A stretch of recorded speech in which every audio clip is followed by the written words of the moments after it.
Hey, everybody. Oh, thanks for the host, Momo. Thanks for the host, Outsider. Welcome, everyone, to today's stream. Guten Tag, Kantor. Yeah, Outsider. Toph Bean. Yes, I am streaming early today. So to all you folks in other time zones, this is the place to be, and thank you for being here. I'm sorry, Toph. Momo's correcting me. It's Toph. Oh my gosh, I'm so sorry, Toph.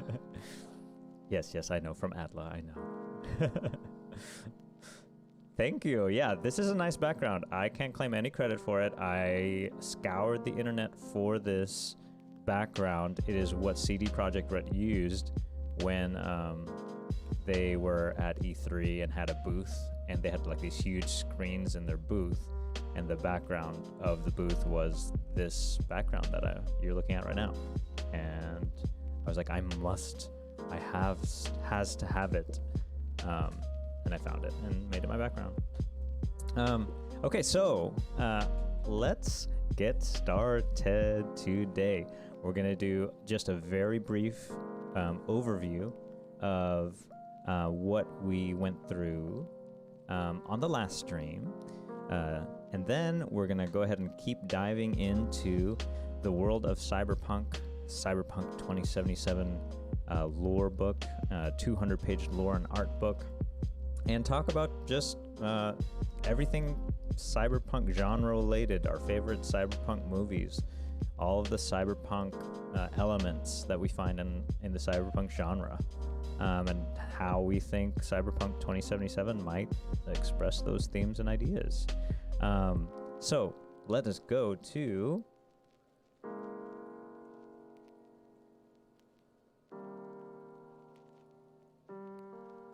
our review.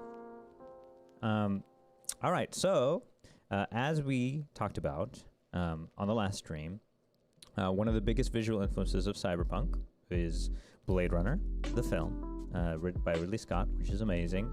And a huge proponent of the visual style of that film is Sid Mead, concept artist for that film. And a lot of the ideas for Cyberpunk you can definitely see them in Sid Mead's artwork.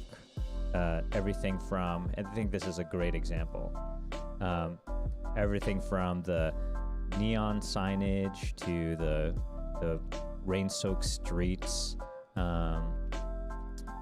just this vibe of Cyberpunk is very much present in that film, and it's definitely expressed in its art. And to further talk about the influences of Sid Mead, he in turn was influenced by a artist named Mobius, and it was deeply influential for a lot of artists. Specifically, Mobius's The Long Tomorrow, and these three panels are probably the best example that we'll find of specifically why his art was influential to Cyberpunk genre. You have these towering cities with people just living on top of one another, their residences on top of one another. It's kind of almost incomprehensible how the city's laid out and how many people are in it. And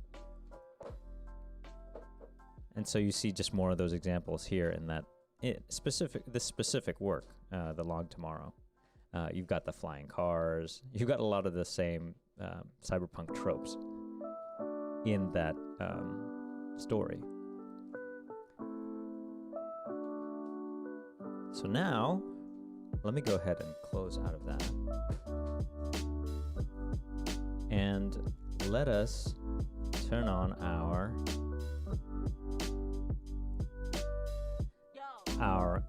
real-life cam window to the real world.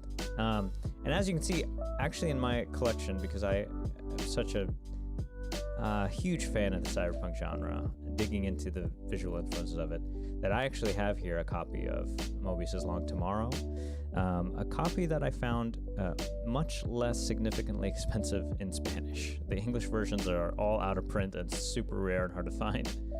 So I was actually able to snag a copy of Mobius's Long Tomorrow, albeit in Spanish, but it's okay because, you know, the art is really what's important here. And you can see there are those first 3 panels that had just been so super influential to Cyberpunk. Right here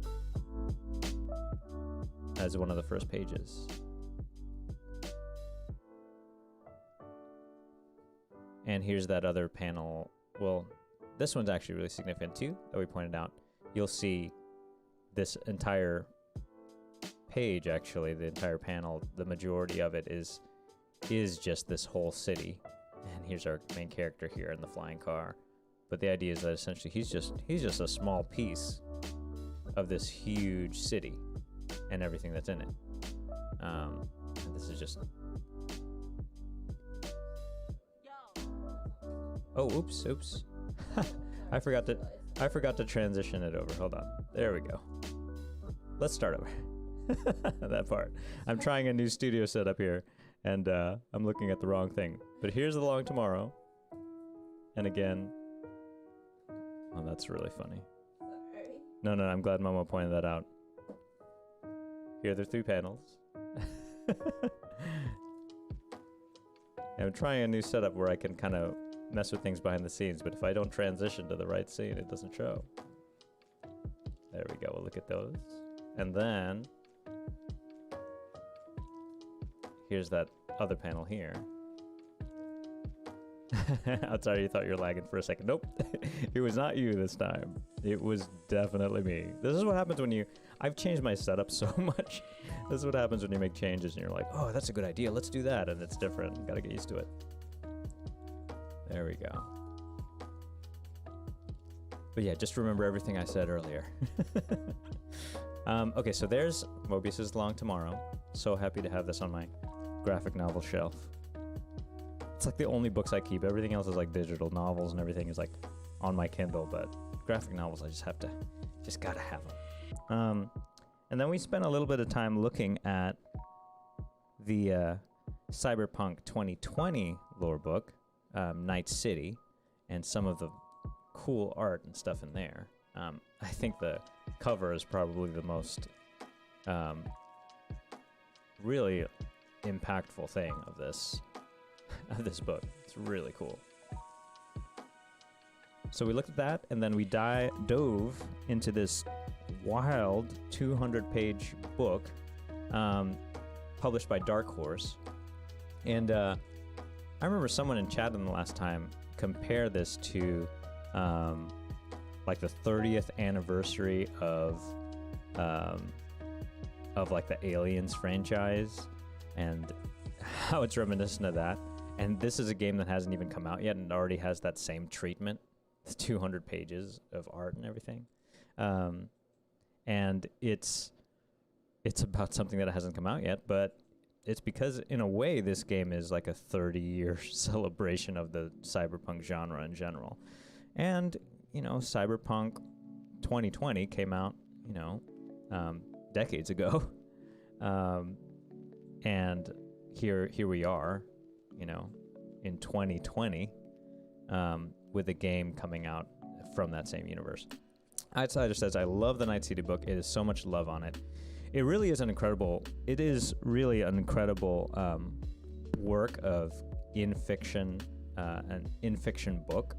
And this idea of it being like you looking in a data terminal, I mean, how cool is that? Even just to read through and look through and get all the information from it, you get to be like in the world while you're flipping through, which is great. I mean, of course, the best way that this lore book could have come out was if it was on an actual data terminal, you know, digitally. If some software developer or somebody made like an app version of this, I think it would be so cool. So yeah, there you go. Software devs, there's an idea for you. Turn the Night City lore Cyberpunk 2020 lore book into like a data terminal app that we can look through, and that would be awesome. This book is definitely not like in fiction. It's not trying to be like a data terminal in the world. It's just a lore book, lore art book. But the style of it is just so striking and so cool. Just everything from the lettering, the embossed lettering on the front, the artwork that's inside, and the way everything's laid out. It's so well done, super well done. We won't belabor too much everything that we looked at up to where we are now. Most recently, we were here in the section on technology talking about cyberware. And we talked a little bit about advertising, targeted advertising, and big data, and how we essentially live in a cyberpunk world just without wires going into our brains. But essentially, we have all have computers in our pockets that are collecting data on us all the time, our habits and our location and everything. And without having a wire coming out of our heads, we are connected to the network. We are connected to computers that track our movements and surveil us. And the same idea of kind of the fear of mass surveillance out of the 80s,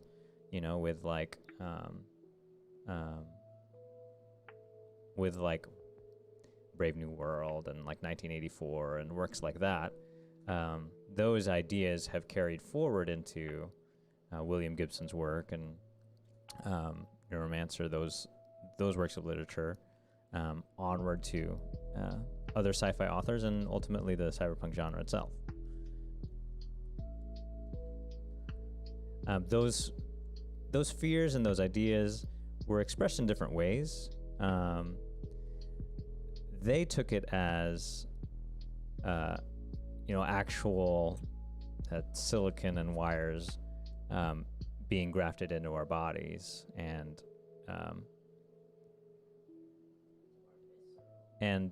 more of kind of a visceral, like primal sort of idea.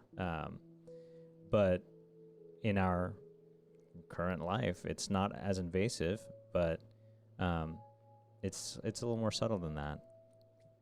Although, it's really interesting to think about, these ideas of cyborgs and the connection of humans and machine, because there are futurists that work at big technology companies who are essentially working on the same sort of thing. I think of Elon Musk and his open source Neuralink thing. I mean, he poses it as, or OpenAI, he poses it as this is how we can keep up with the threat of AI like taking over, is if we become as smart and can process information as fast as AI. I mean, that's a nice idea, but it's also a great way to use fear to allow people to accept brain-computer interfaces more readily. And it's really funny because the gun ad back here, which is amazing. It's this ad for Budget Arms. The caption for it says, "Weapon manufacturers often use modern society's ubiquitous sense of insecurity as leverage to increase their sales." I mean, it's the same idea, right? It's marketing. You get people scared enough, you can get them to adopt things that are dangerous in the name of self-defense or anyway, fear is a very powerful motivator. But transhumanism isn't something and futurism is something we haven't really talked about a lot so far. But there are schools of thought and ideas that essentially we are headed toward this technological utopia where we're all going to be connected. It's the whole, what's it called? The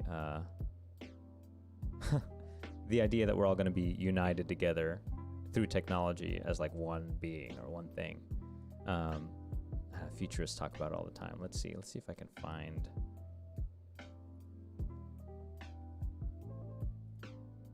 See if I can find it.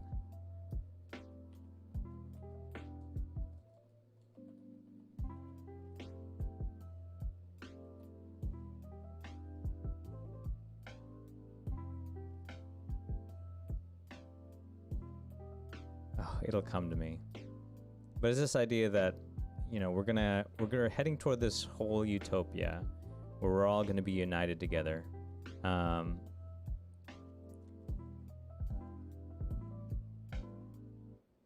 And we're not going to have any differences and no war, and we're all going to be connected. And a lot of these folks are working for like Google and other places now. So if technology ran its course and there wasn't anything really to stop the march of it, that's, you know, where these people are trying to take us. And this is a cool part of the book here, because so much of at least Cyberpunk 2020 and this particular universe is this idea that looks like matter even more, which is really interesting because that's essentially how things are now, with everyone being mini celebrities and having their own Instagram accounts and putting their image out there, manufacturing your own image, is that image is so super important. And so there's a whole stat in this game in this world where essentially is the cool stat, and how you look really matters, and how it's a big part of how you influence other people. I don't know, I plan to really invest heavily in that when I play through. But it's this idea that I think this particular universe, this particular Cyberpunk universe explores it maybe more thoroughly. If you look at some of the gangs here in the Night City book, there's some bizarre looks. But like, look at these dudes with their top hats. I mean, look is like super important. This is bringing in stuff like Clockwork Orange and stuff, like crazy stuff. Taking ideas of like how people dress in some of these weird futuristic dystopias and bringing them into the universe. It's pretty cool. All right, let's keep flipping through. This is wild here. This I remember this from the trailer. It was pretty impactful. There's this character doing her makeup, and she's got the bottom half of her face sitting here on a stand. And that was pretty wild. It's like this idea of really tailoring your look like to an absolute extreme, where it's essentially the actual physiology is being, you know, edited, manufactured. But the parallels between that and the fashion industry today and cosmetic surgery and stuff, I mean, there's a lot of parallels to that. You see, like, a lot of late capitalists in societies actually do have this obsession with appearance and cosmetic modification. I think of like South Korea and stuff. I mean, plastic surgery is huge over there, and they're very highly technological as well. This is, I mean, this one couple set of pages already kind of references a lot of different themes. And anyway, we can go into that like endlessly almost. And now we come to the topic of weapons, which is wild. You know, this game is set in the United States, and corporations, and especially ones that make hardware, and I'm thinking weaponized hardware, have pretty much taken over. So this is very much an extreme of gun culture and what would happen if corporations who exploit people's fears and stoke those ideas of, you know, of course, granted, there were several things that happened in this universe that caused self-defense and home defense or whatever it is to be a lot more appealing. You know, they had a corporate war and a lot of anarchy and chaos. At the collapse of government, you know, all the preppers who prep for this kind of stuff, like essentially this universe is what those folks have prepped for. You know, when the government collapses and there are sections of the city where people just sort of have to fend for themselves. That's why weapons are a big part of this universe. And here's another ad for Budget Arms. Look how on the nose this is. Second Amendment is not only for the rich. That is intense. But what's funny is the assailant here, or the home invader or whatever in this ad with this scantily clad woman with the gun, is yeah, has a knife. I don't know. The only melee weapons that I know of are either the you know, like the mantis blades that come out of your robot arms, or maybe a katana or two. But I don't know. I feel like everyone's gonna be packing heat in this world. Outsider says, except for the fact that the rich have advanced tech weapons while the poor have less quality. True. That's true.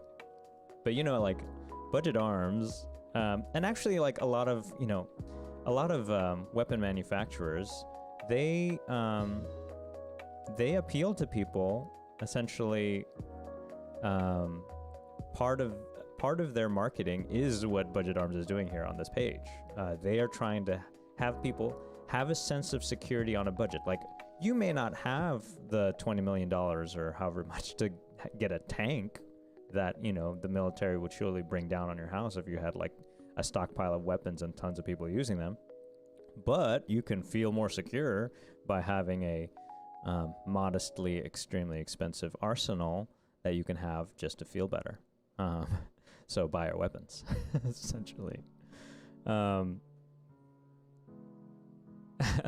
Okay, I haven't really read too much into this because this is more of an examination of art, but here, I'm just reading here under weapon sales. In Night City, as in most American cities... Oh! Zakiro Enigma, thank you so much for the follow. I really appreciate it. Thanks for coming by and thanks for following.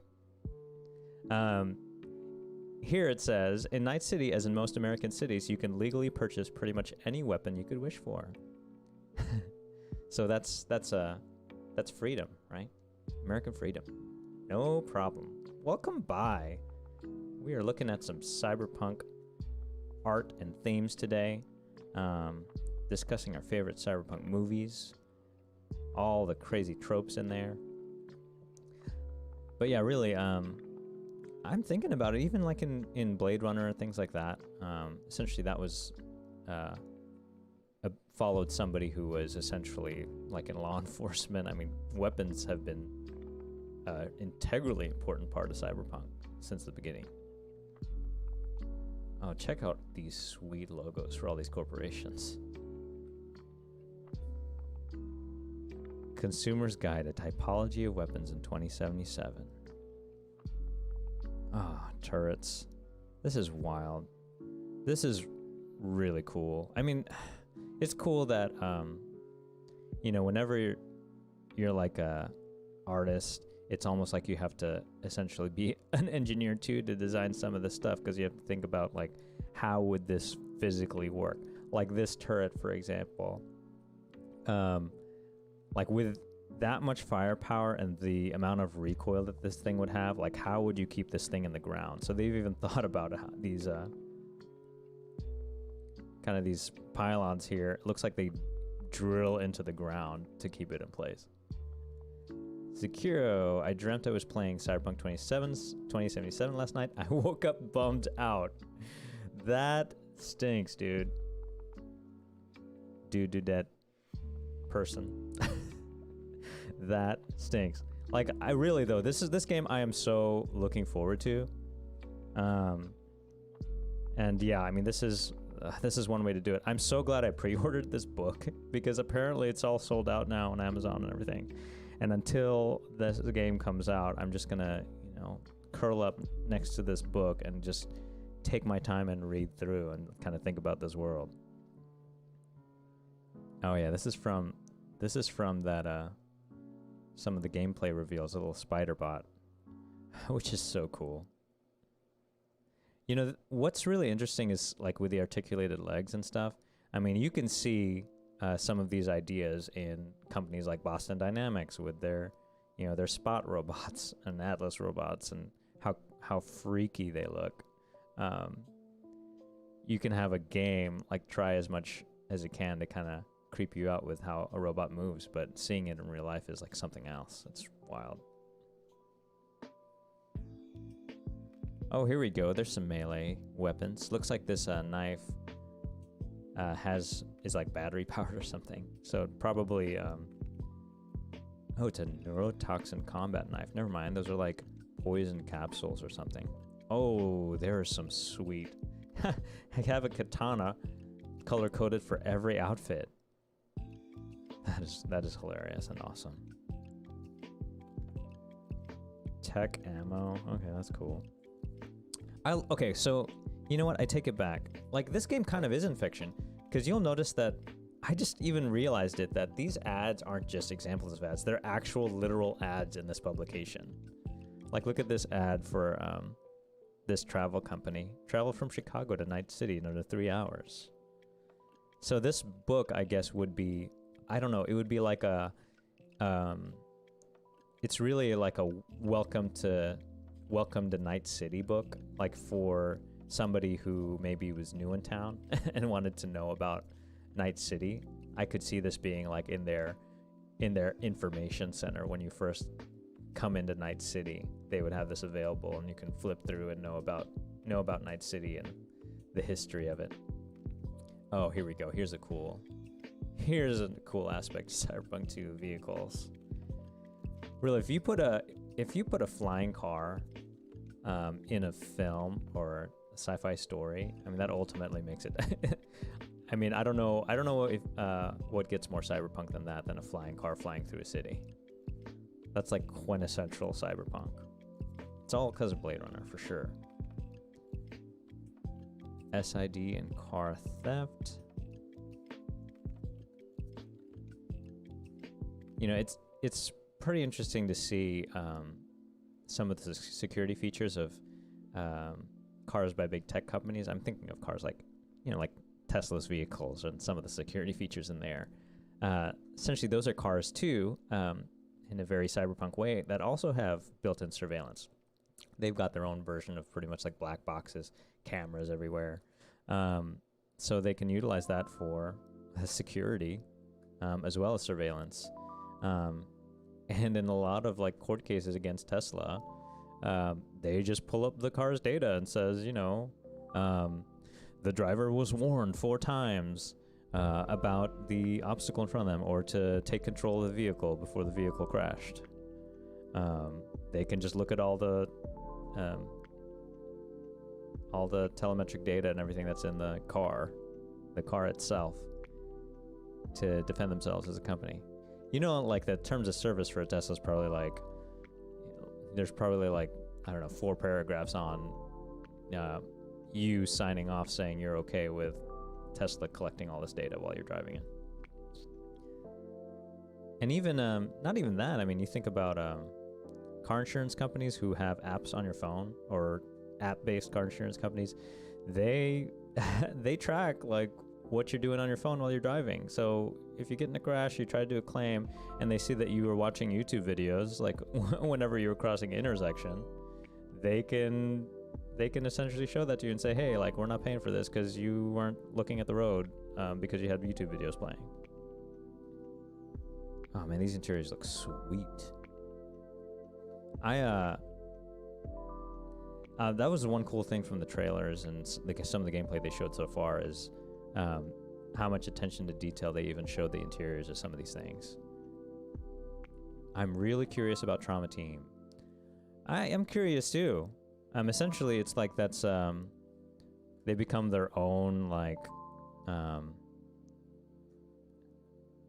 pay for like gun for hire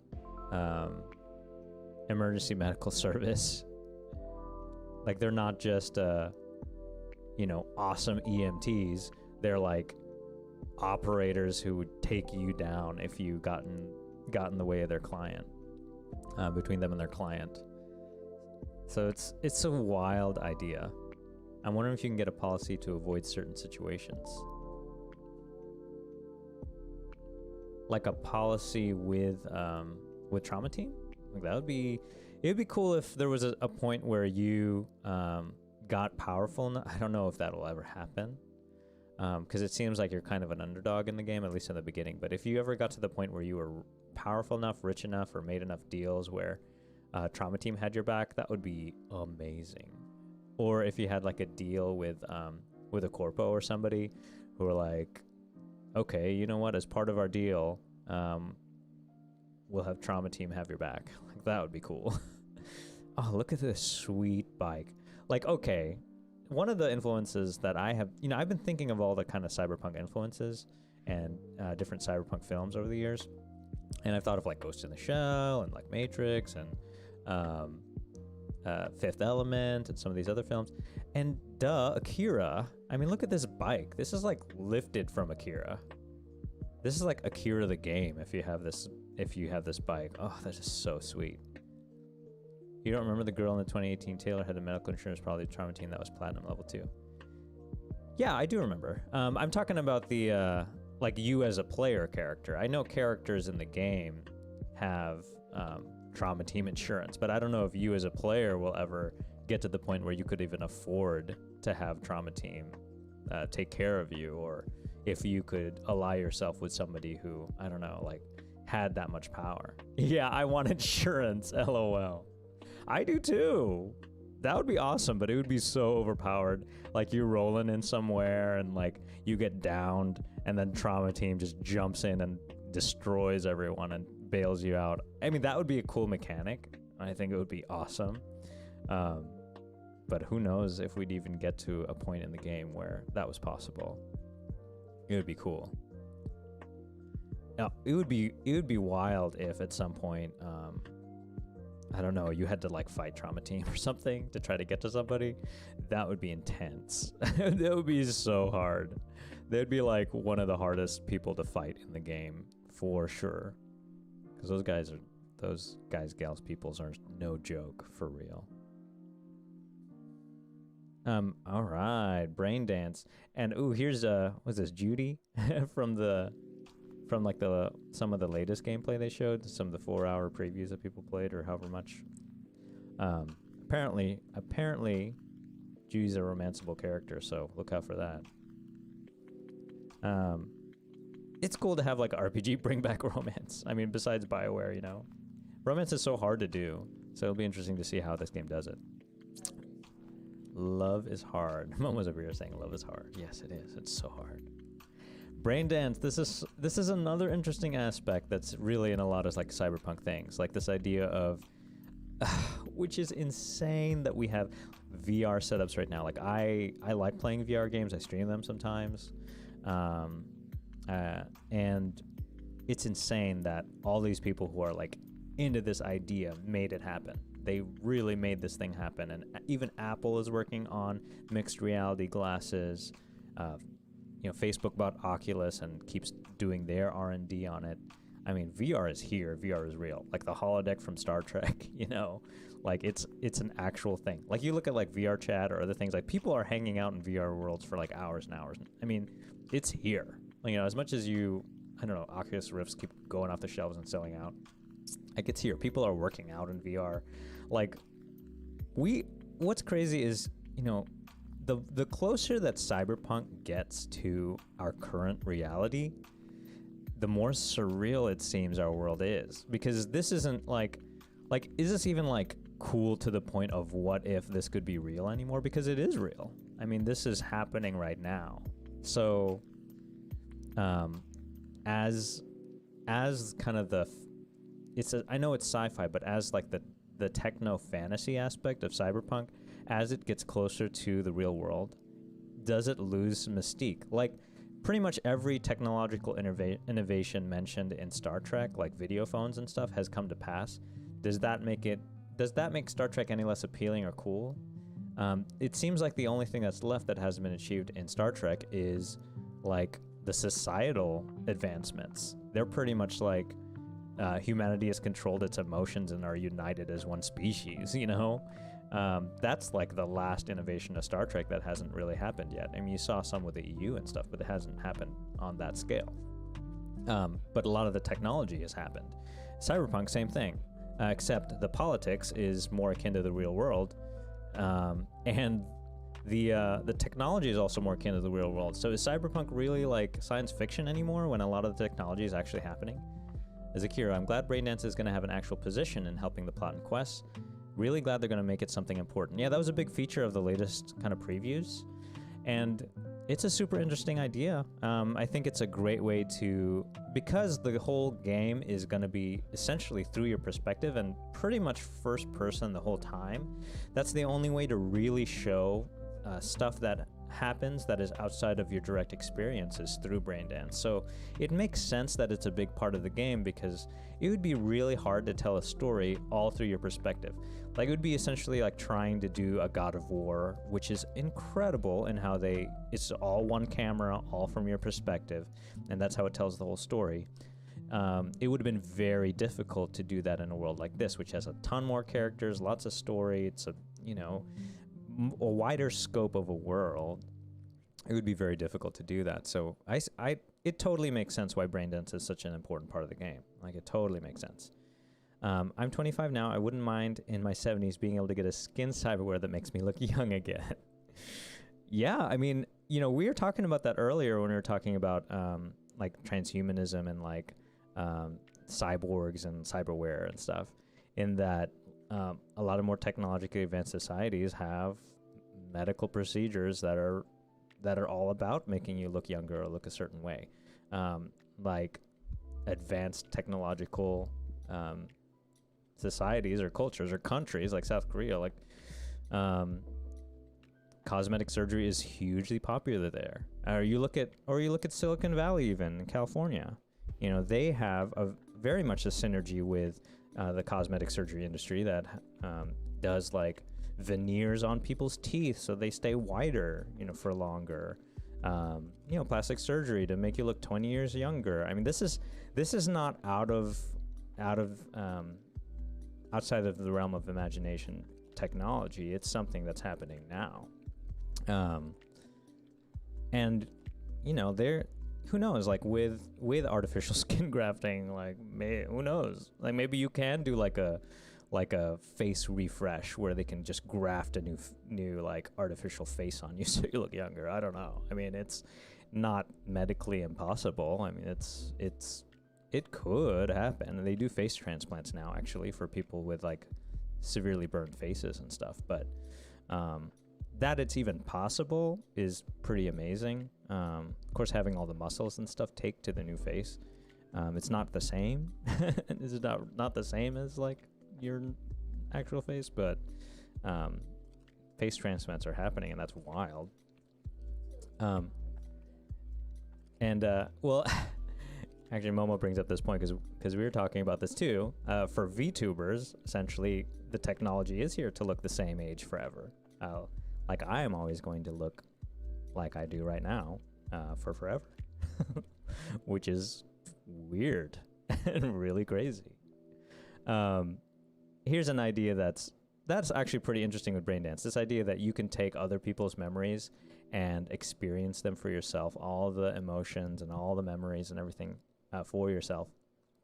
And I mean, isn't that what watching streamers is? I mean, when Twitch TV was Justin.tv, wasn't it just a guy with a webcam on his baseball cap? You were like watching. I mean, I remember I watched Justin TV back in the day. You're just watching some guy walk around from his point of view. And especially with first-person games or people playing other games, or even just chatting or vlogging, if they're vlogging from some other country or they're just chatting and talking to a bunch of people in the chat, you are in a way experiencing their actual experiences and their emotions and their memories,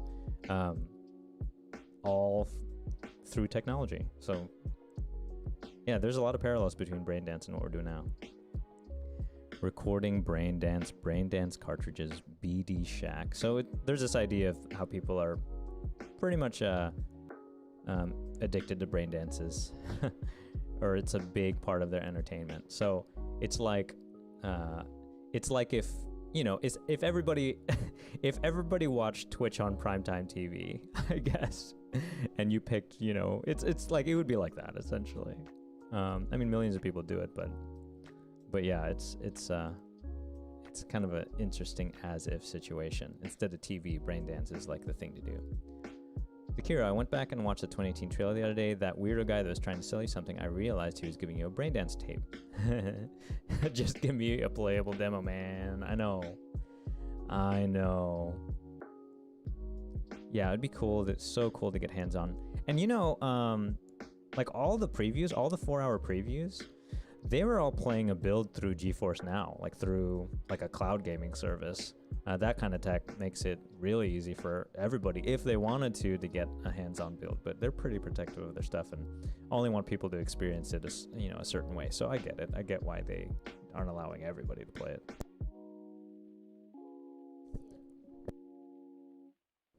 And this one's talking about sex brain dance. Wow. So, porn is a big thing in technologically advanced societies. And porn advancing tech is also a theme here in this world as well. Look at some of this stuff. It's wild. 3 mouths, 1 desire. Sasha Devon experience. Wow. The ultimate sexploitive experience. Brain dance. So brain dance is super popular in this world. Oh, wow, cool. The gig trailer looked a little weird to me. Something about the movement and facial expressions. I guess that's why the delay happened. Oh, you're talking about the GDC trailer? Yeah, I mean, there's definitely... that one mouth freaks me out. Yeah, that is freaky. That reminds me of... there's another Cyberpunk that I didn't even think of. That, what was that one? The one with Arnold Schwarzenegger and it has the one character with like the 3 boobs. No, he's like also in he's like in a brain dance the whole movie, Man, my brain is not working right now. It's pre-coffee brain. But yeah, there's like one character in there with 3 boobs. That's very Cyberpunk, I guess. Like having 3 when there should only be 2 or something. This art is awesome. Oh, look at this. It's talking about brain dance type black, like black market brain dance. So they've got stuff that's like taboo or illegal, like experiencing people's murders and stuff. The latest trailer on the official channel is called The Gig. Oh, okay. I don't know if I think I did see some of that stuff. Yeah, something about the movement and facial expressions. Huh. I have to look at it more closely. I didn't. I guess I wasn't looking as closely at that. But it is. There is a delay, and that's true. And they really want this game to be as polished as possible because they want to sell a gazillion copies. So I mean, I don't blame them. Oh snap! Here we go. We're talking about celebrity now. We did talk a little bit about the importance of celebrity, even in our own world, and the importance of image there. But this looks like is this Lizzie Wizzy or whoever they call it?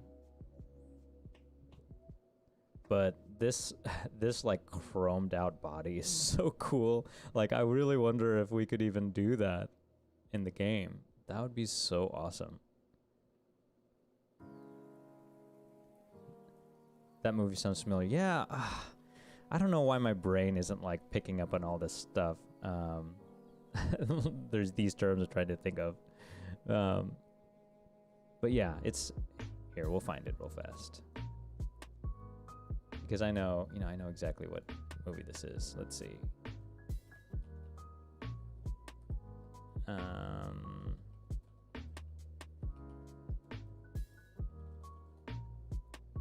Oh, Total Recall. There we go. Total Recall is what it's called.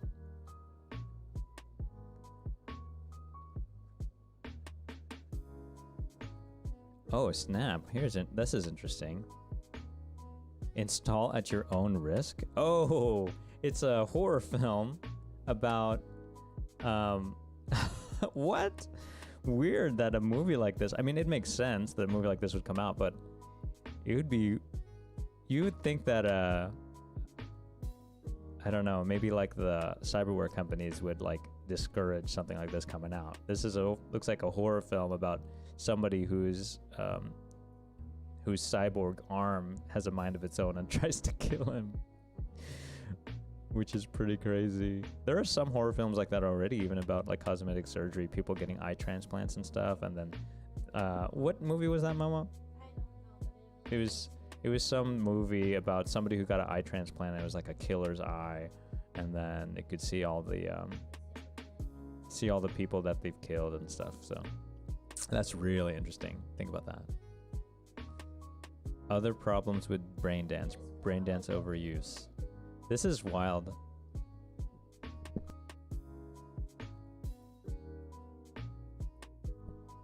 And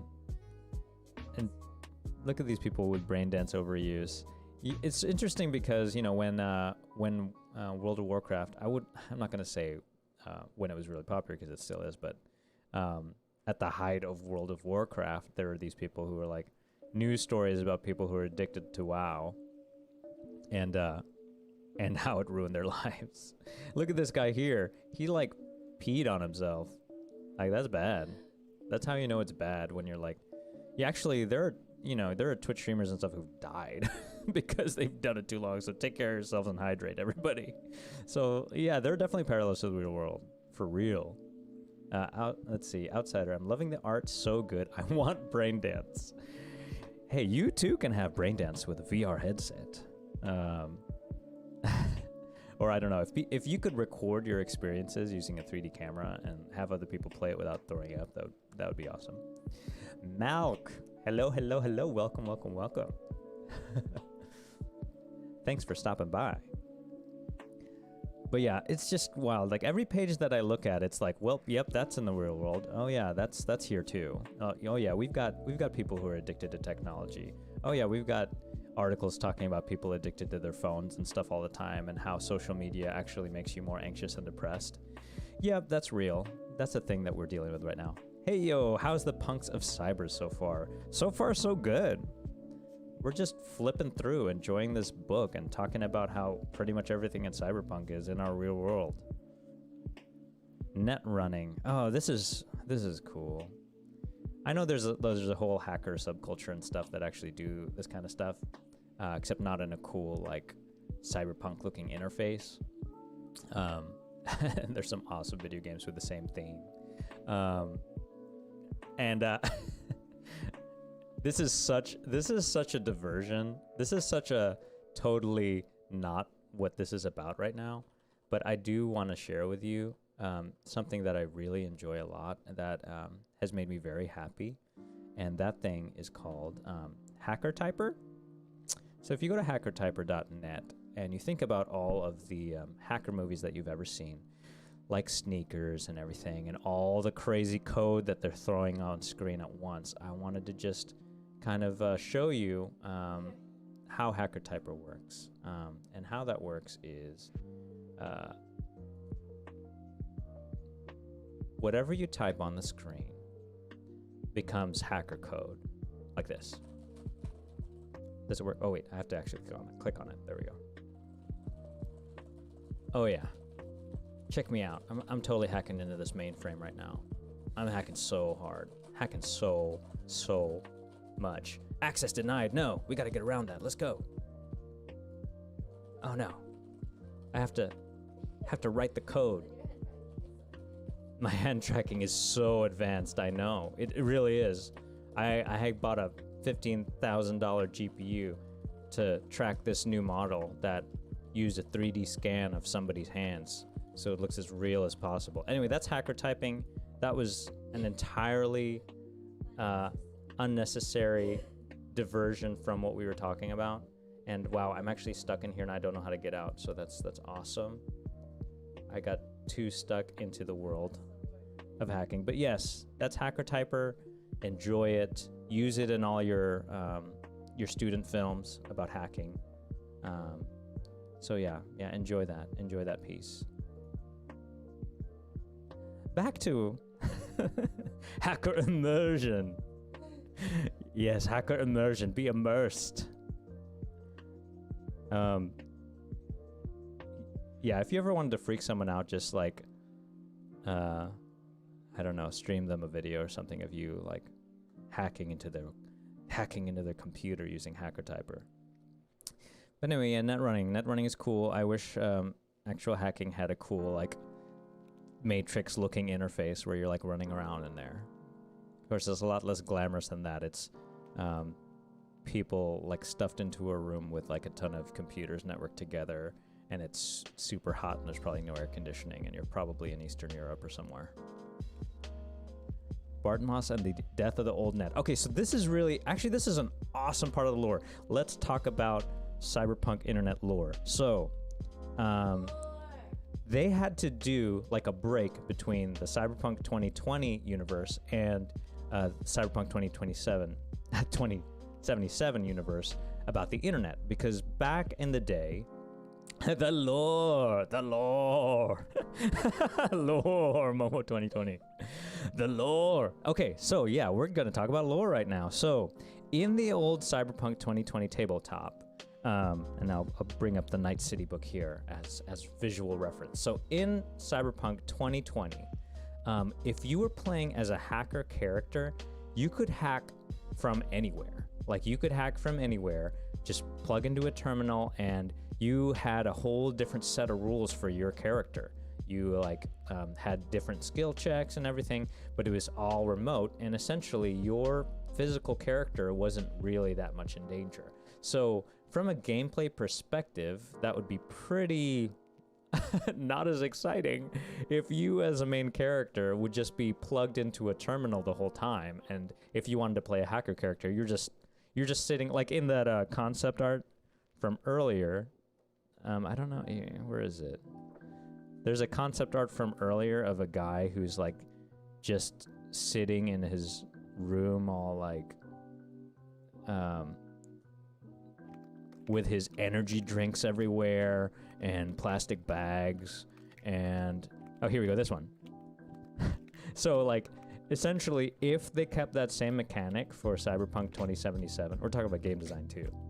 If they kept that same mechanic, this would be you the whole game.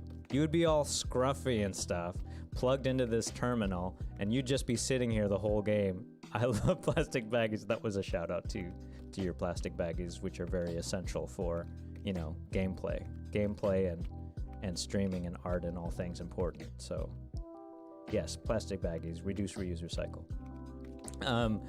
So you would have been this guy the whole game if they kept that same gameplay mechanic, but they needed to change that, right? They needed the player to have a sense of danger, physical danger to your actual body, and they wanted to make the hacker character type be more viable as somebody who wasn't just like wasting away plugged into the net, but somebody who would actually go around, meet people, talk to people, and be in physical danger.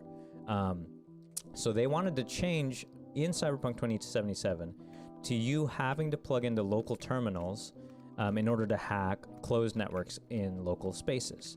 So they needed to fundamentally change in the lore how the internet worked. So back in the day, in Cyberpunk 2020, anybody could hack from anywhere and hack into anywhere as long as they were skilled enough.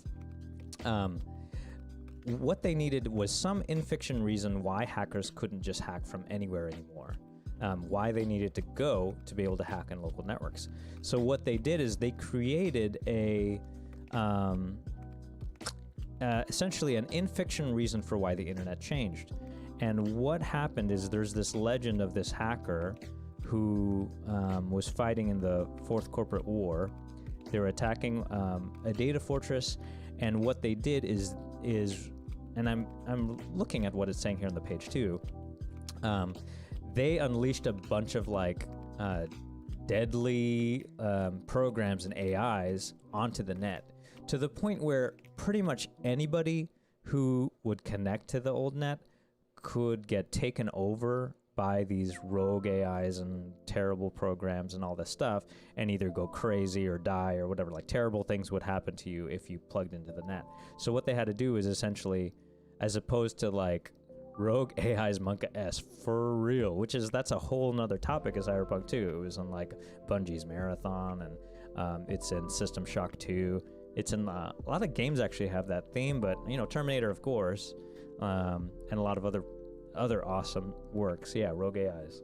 But this is the same theme here, except with like, think about all the hacker programs and stuff. All of the programs that lock up your computer or whatever, think about that, except just running rampant on the internet. So this legendary netrunner unleashed all this stuff, essentially made the old net uninhabitable, and what they had to do is essentially wall it off, put up a great firewall, if you will, and close it off so that people couldn't use it or wouldn't use it anymore, or without some effort get into the old net. And everyone essentially now runs their own local networks. Maybe they query each other. So it's like back in the day, in the pre-internet era, where universities and other places had their own networks, and they would connect to each other kind of directly if they needed to transmit information or whatever it is. So the structure of the net fundamentally changed. And now, if you're playing a hacker character, you would physically need to go to whatever building it was, whatever organization, whatever location. Physically, yourself, you would have to go into that space and plug into whatever terminal so that you can hack into whatever local network. Which makes the gameplay more interesting for the player character, but also puts you into a little more danger. And so they needed to add some things too to make the hacker character a little more formidable physically, and as a character that could participate in combat too. So you could not only just hack, but they have these like terminal wires that get, ultra hot or whatever, and you can slice people up with them. They added that mechanic because they wanted the hackers to be in more danger. So you've got to balance that out a little bit with giving them some sort of abilities to also be able to participate in combat without just getting destroyed, because typically the hacker character is maybe they're uber powerful when they're connected to the net, but physically they're pretty weak, so they had to try to balance that out a little bit. So yeah, this is actually what I was just talking about just a second ago. Mayhem in the net, and then the net today. So they're just hubs. Different hubs that are connected together as needed, instead of something that's hugely connected. And this is one of the best netrunners in the game, reportedly, apparently. Get to meet them in the game. Netrunners today, the gear tiers. Check out the port in the back of the head. I just think of the Matrix is a classic example. How they're using those data ports in the back of the head to connect to the Matrix and stuff. And there's this one too, this personal link out of the hand. That's pretty wild. That's wild stuff. There are these people who are called, they call themselves biohackers, and they put like chips into their hands and stuff, or NFC chips, and they use them to do like their Apple Pay or whatever. They just wave their hand in front of the Apple Pay and like pay for their stuff. It's funny how people like really, really want this kind of stuff. I mean, that's what a watch is for. Just put that on instead of injecting something into your body. Security you can trust. First 80 gigabytes free of charge. So Space's like storage technology has not advanced very much in this world.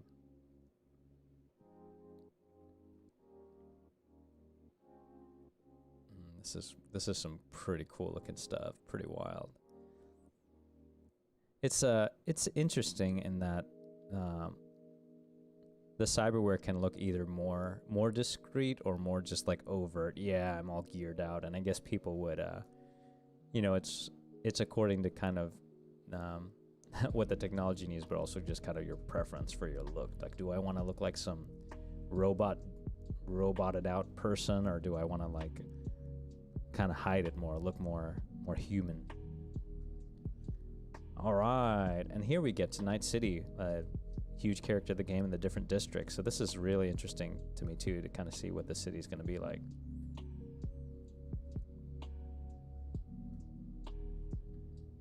Oh, we got another editor's note here. Huh, this is cool. So this actually is kind of in fiction, because we've got the editor here talking as if they kind of live in this world. So that's pretty neat.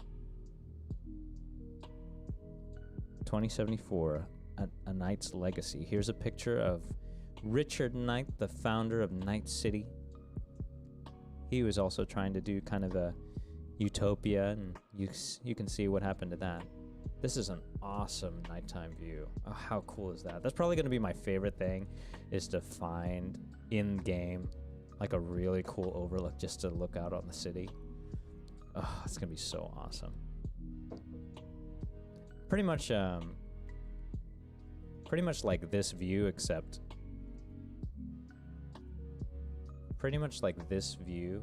except like at night. I think would be really cool.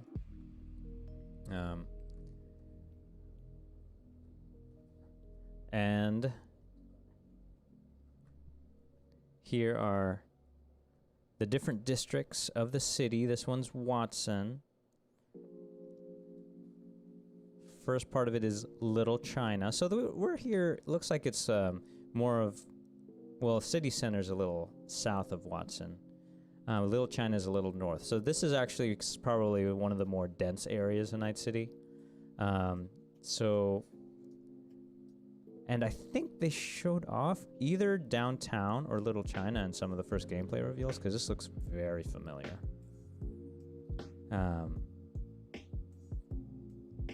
Which is really cool. Like all the overpasses. Pretty neat stuff. I think it's neat to see a game kind of try to capture the density of a cyberpunk city. I don't really think a game has really captured that. I don't think anyone's really tried, because that's super hard stuff. It'll be so cool just to wander around the city in this game. Oh, I can't wait for it to come out. Kabuki. This is like the quintessential like cyberpunk stuff, is all these little Asian inspired parts of the city. From a flat above the Kabuki street market, I do want to point out the little kitty here. Little kitty cat. You know, there's that one cyberpunk game that was showed off in like the PlayStation showcase with it's like a cyberpunk cat game, which is pretty cool. That's about as like Tokyo as it gets. Northside Industrial District. What the heck? Look at this. Look at this show ad. It's called Watson Whore. Is this character like throwing up in the toilet? Yeah, that makes me really want to watch. Oh, it must be like it's probably a reality show. Wild. Northside Industrial District. There's a cyberware production complex up there.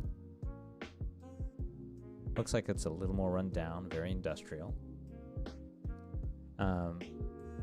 That's definitely a big element of cyberpunk, is very much about like industry and pollution and all that stuff.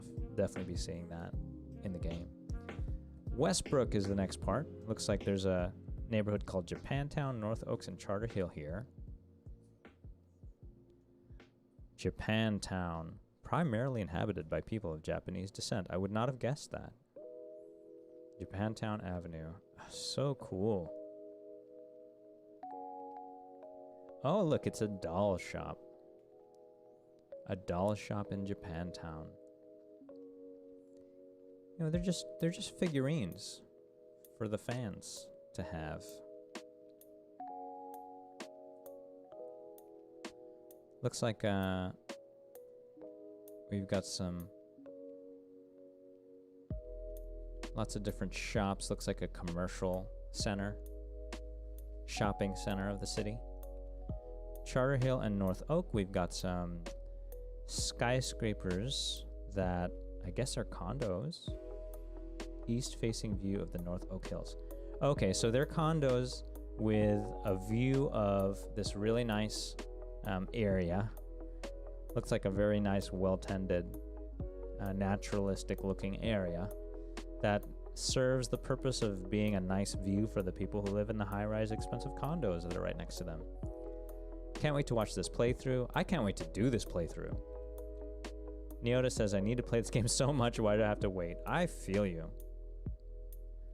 I don't know. I really, really want to play this game at the best settings possible. My computer can't handle that, so I'm actually getting the Stadia version, which is going to be delayed later than the actual release. Makes me a little sad, but it's okay. I'll just keep reading this book until then. City Center. Okay, so here's the downtown. This is the quintessential like downtown stuff.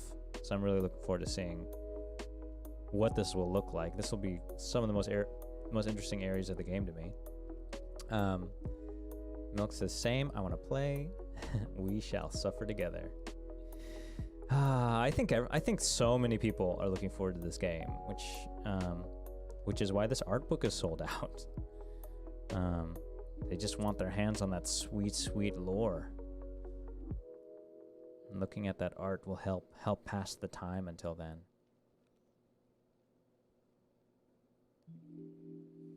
Actually, I want to see what, since we're all waiting for this game to come out, I wonder what sort of, because I just discovered that you can do like watch parties with stuff on Amazon Prime, or Amazon Prime Video. I would like to see what Cyberpunk stuff is on Amazon Prime, like Johnny Mnemonic or stuff like that. It would be fun to kind of do a watch and just talk about Cyberpunk while we're doing it. Focus on winning this fall. New Empire. Is this a TV show ad or a... I'm not sure what this is. It could be anything. Oh, Momo's asking if Mr. Robot is on there, and yes, Mr. Robot totally counts as Cyberpunk. That's probably why I like that show so much.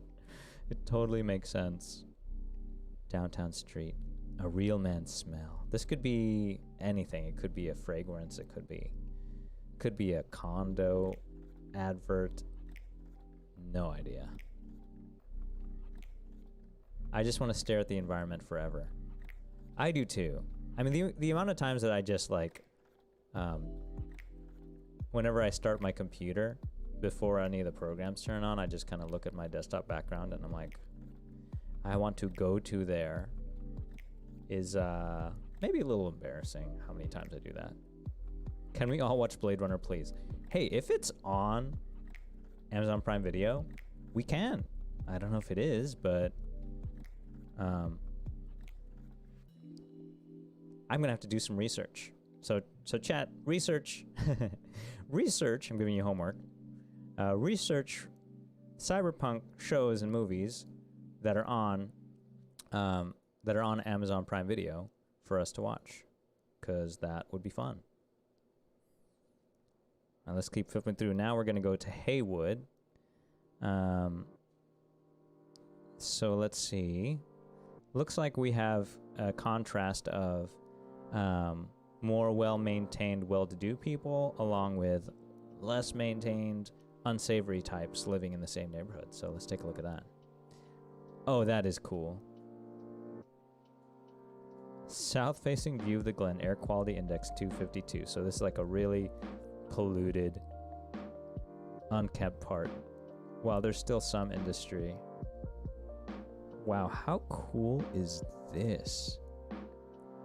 Look at this. This concept art is awesome, and I want to see this. It's like a fish market, and there are kind of these tanks that are above it where you can see all the fish swimming around. How cool is that? I want to see that. I want to go to that fish market. How cool is this? And there's a hologram fish swimming around. That's going to be the best part, even. Just seeing all the different stores and the people just walking around, living their daily lives. I think it'd be really... it's going to be so cool. Yes. Yes, for real. Yes to everything.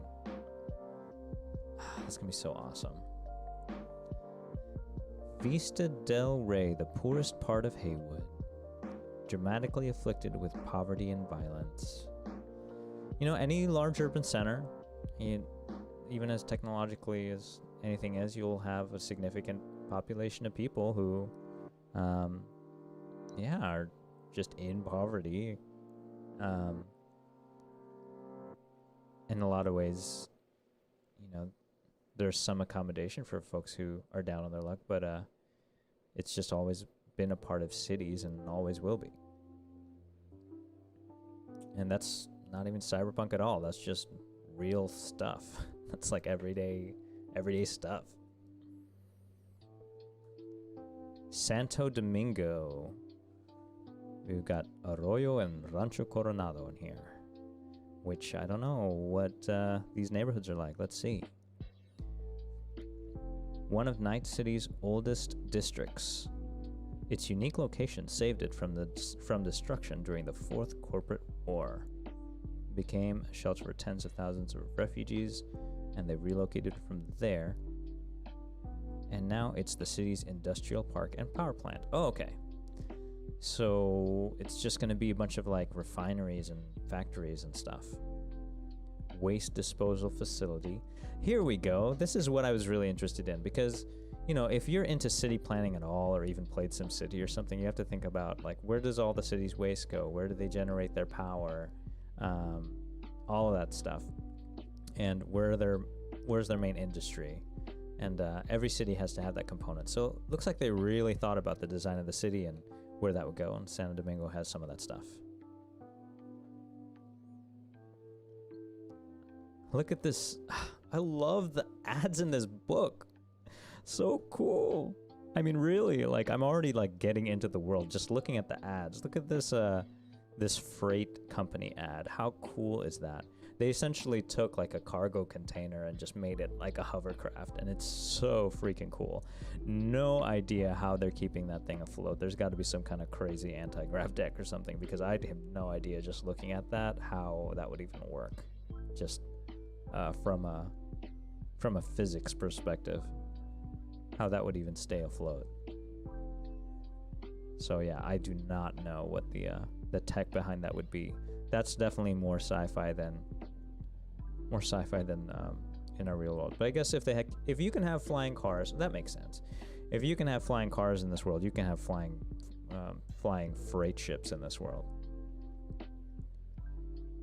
Rancho Coronado, northwest facing view, air quality index 174.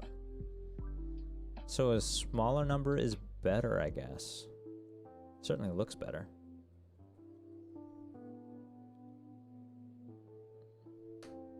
Pacifica. I've heard a lot about Pacifica. It was like something that there was billions of dollars invested in this development. It was supposed to be like this fancy new part of the city, and then something bad happened, and then it got abandoned. So it's all like half developed, and people kind of took over. Local gangs and stuff took over. Wow. Looks like it could have been really nice if they had finished developing it. This reminds me, you know what? This reminds me actually of those ghost cities in China where there was this real estate boom, and they built all the infrastructure and condos and stuff for these cities because they anticipated all these millions of people moving there, but either that was slow or ended up not really happening. So you have a bunch of like empty cities that are just out there with roads and stuff, and like there's nobody living there. It's like this rampant, rampant push with a booming economy to try to do investment ahead of the fact, anticipating things that haven't happened yet. It's just people throwing money at stuff just to try to make an investment later on, or people being greedy and essentially stealing money for investors and pocketing some of it for themselves. I mean, that happens in our world now, and there's an example of that here too. So this half-developed city is also part of Night City. And here's an ad trying to tempt people to move to Pacifica. Pacifica, your place on Earth. All right, a vertical slice of Night City society in 2077. So, like, yeah, social strata is a huge part of cyberpunk and the cyberpunk genre, and a lot of times, like in Judge Dredd or other places, with the mega cities, Fifth Element or other places, and actually even in like Knights of the Old Republic or places like Coruscant, even you have this literal depiction of social strata of a society in the layers of the city. So, and even Altered Carbon and stuff explored this too, or Alita. The richest, most powerful, well-to-do people lived on the upper tiers, or the highest parts of the city, while the most downtrodden, down and out kind of rejects, trying to make it from day-to-day people, live all the way down at the bottom. So, literature does this a lot too. It takes either architecture, structure, some sort of physical structure to reflect the themes that it's trying to communicate. And Cyberpunk isn't any different. I mean, it's the same sort of thing, where the structure of the city itself reflects some of the themes that it's trying to talk about. And so we see that here too. And even this lore book emphasizes that. And it shows that they're very conscious of those themes and are incorporating that into the book as well. I was talking earlier about with Zakira about Trauma Team and how they're like, oh, I want the expensive Trauma Team insurance too. Well, in the game, I don't know unless we make some sort of deal with someone who is uber wealthy, I don't think we'll ever have those expensive medical services, militarized medical services, because the playable character in this game is somebody who's kind of down and out, and they're just trying to make it in their own little segment. Although you can play as a corpo or former corpo, so that's interesting to me to see how that works. That's actually the kind of character I plan to play, because I find it really interesting and I like that look and the idea. But it'll be interesting to see how the different kind of classes play into each other, how they conflict. Night City Society, the nightlife I never had, I'll able to have in Cyberpunk. Yes, really though, it's like you get to experience all the dangers of nightlife from the comfort of your own home. It'll be just like a brain dance. You get to live out all your nightlife experiences within the confines of a cool cyberpunk world. So let's check out the different social classes here. So the rich and powerful. I wonder if the different classes, like you've got the rich and powerful, the street kid, and the nomad, I wonder if they kind of reflect the different tiers of society too. So the corpo class that you can choose to play as, at least play as that background, definitely reflects the perspective of like the rich and powerful. They essentially run society and have the money to do whatever they want, and in a corporate run world, people with the monies have the most power. So I mean that's reflective a lot of like how politics even work in our real world. You need millions of dollars to run a successful campaign, and I mean that's just one piece of it, of course, but it's still a big part of it. And even some countries, I guess the United States is part of it too. I live in the United States, so I can speak to it. But I'm also Filipino, and families from the Philippines, so I can speak to that too. You see there, like a lot of celebrities and actors become senators and things like that. And now we're seeing celebrities running presidential campaigns now too, or becoming president. Like over here, Kanye's running for president, So you got similar ideas there too.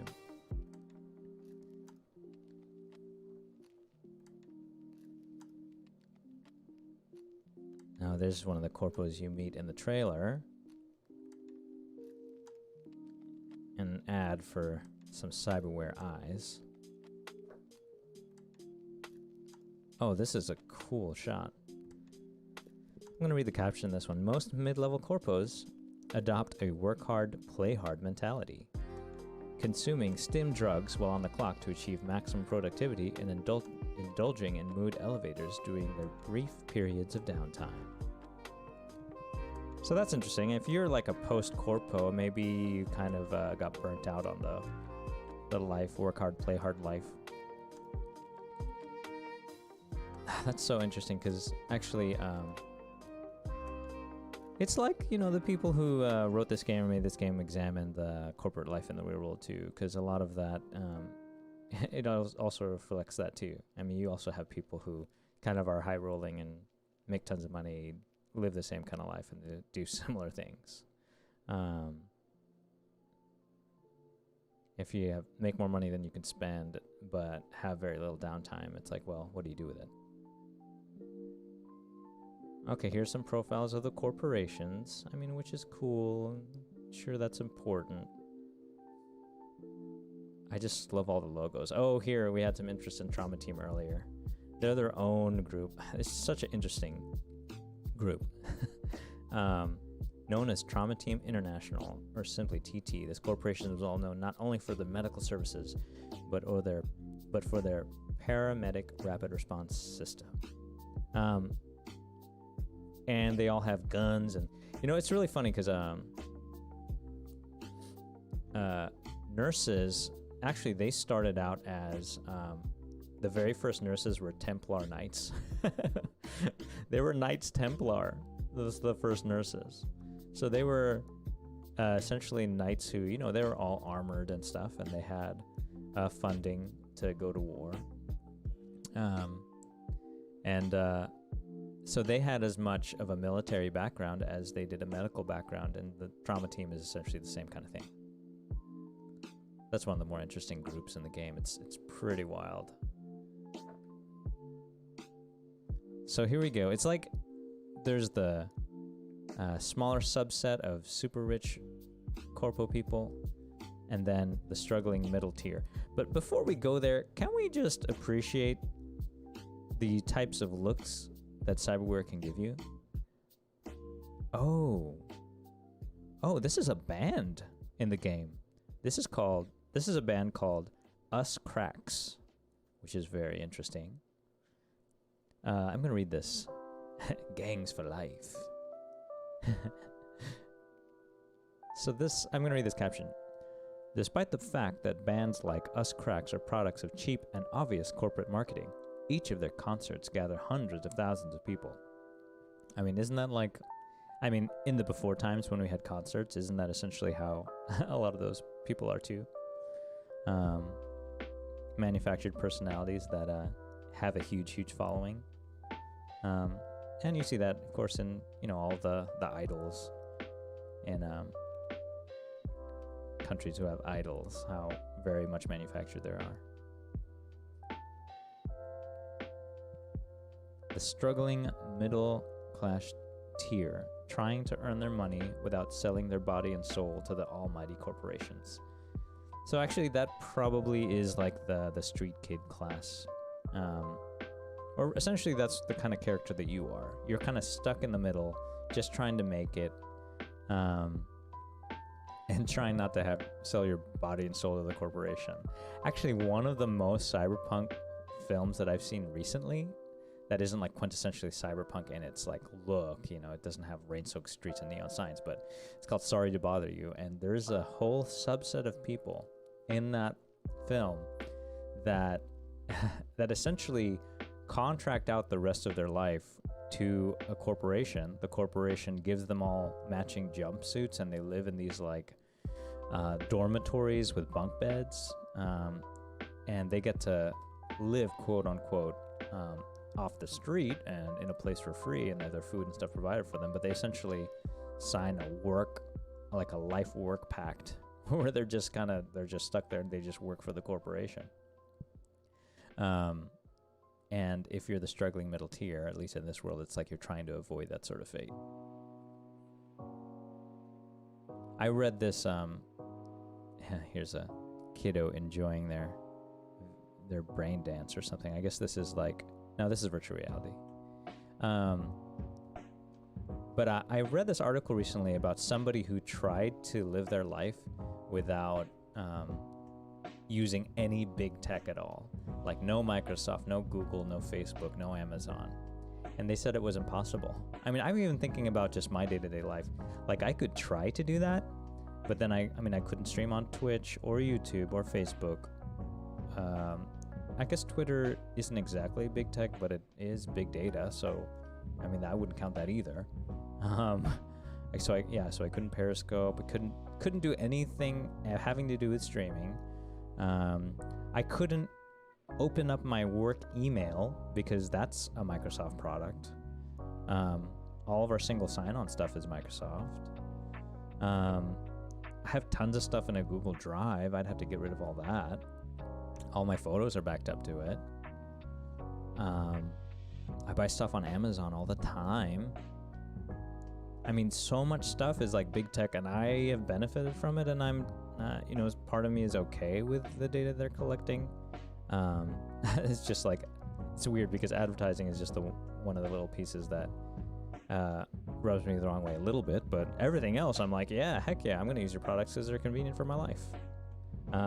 But I couldn't see myself living without that stuff either. I mean, very much complicit and connected to the big tech companies and their products. Here's the last tier, the down and outs. I have no idea what this ad is. Now in king size. Is this a drink? Why is it covering up this dude's junk? I don't understand. Abydos. Let's warm you up. King size. Is it like an aphrodisiac drink? I'm guessing that's what it is. I have no idea. Momo says you just get some, that's all? He gets it. He fucks. That's what Momo said. I guess that's what the ad's saying. I'm very confused, though. I'm very confused. But that's okay. The down and out. I guess it's I have no idea. Is it like a 40? Is that what it's trying to advertise? I have no idea. Is it an alcoholic beverage? No idea. The down and out. I respect this guy's lifestyle, though. He's on a bench, but he's got... I was talking about that earlier. He's got a guitar and a nice, very heavy amp. I don't know how he carries that around. But, he's just chilling, busking, playing his music on this couch. That's his life. A homeless street performer relaxes on his prized possession, a discarded piece of furniture. This standard of living applies to hundreds of millions of people all over the globe. Well, dude's got a sweet guitar. I don't know how he keeps the rain off that amp, but that's very cool. It kind of comforts me that people are playing music and stuff. I know there are like bands and rock groups, rocker boys, rocker girls, and rocker peoples in this world too. So music is a big part of it. I guess it adds to the punk and cyberpunk. So it's cool that that's a part of it.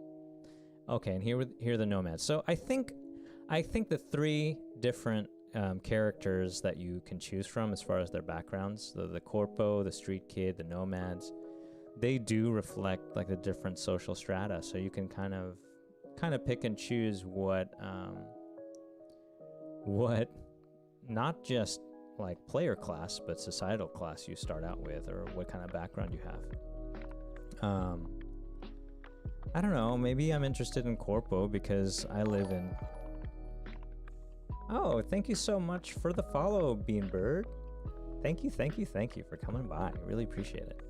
I want to play a corpo in this game because I think it reflects the life that I currently live. I live in the United States, one of the wealthiest countries in the world. Like, I don't know, like some ridiculous percentage. Was it 80%? I don't even know what it is. Like a huge percentage of the products that are produced by the world are consumed in this country. And I'm definitely a consumer of those things because I've been fortunate enough to live here. Yeah, even though this place is a mess, right now. Economically, it's still, as somebody who was lucky enough to immigrate here, very strong compared to a lot of parts of the world. So I think the corpo class, if Night City was a microcosm, I mean, it's a big city big fictional city.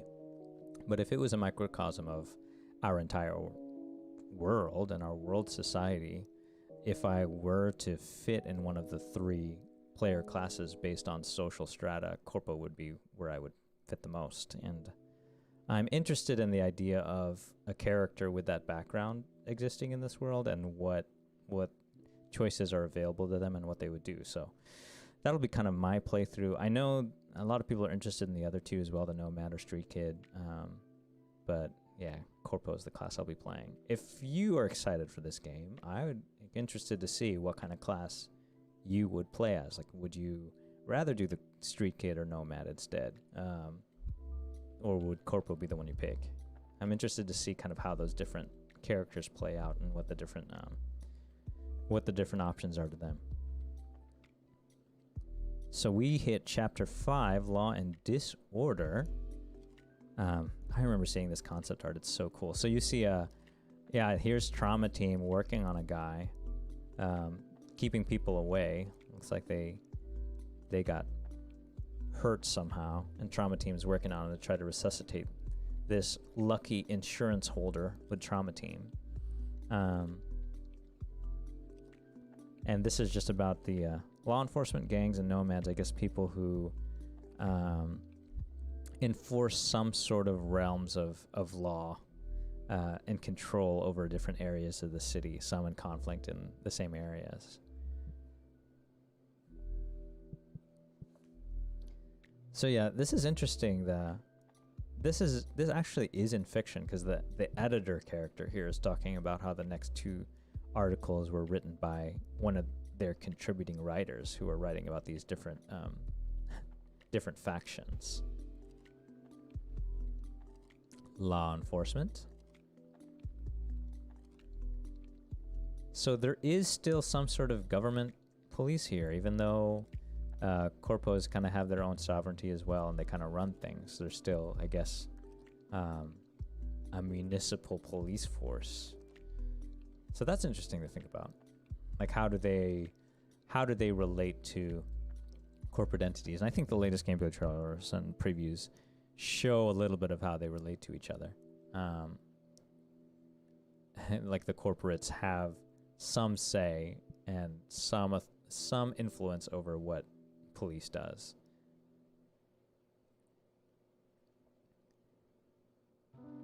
Yeah, this concept art does look so cool.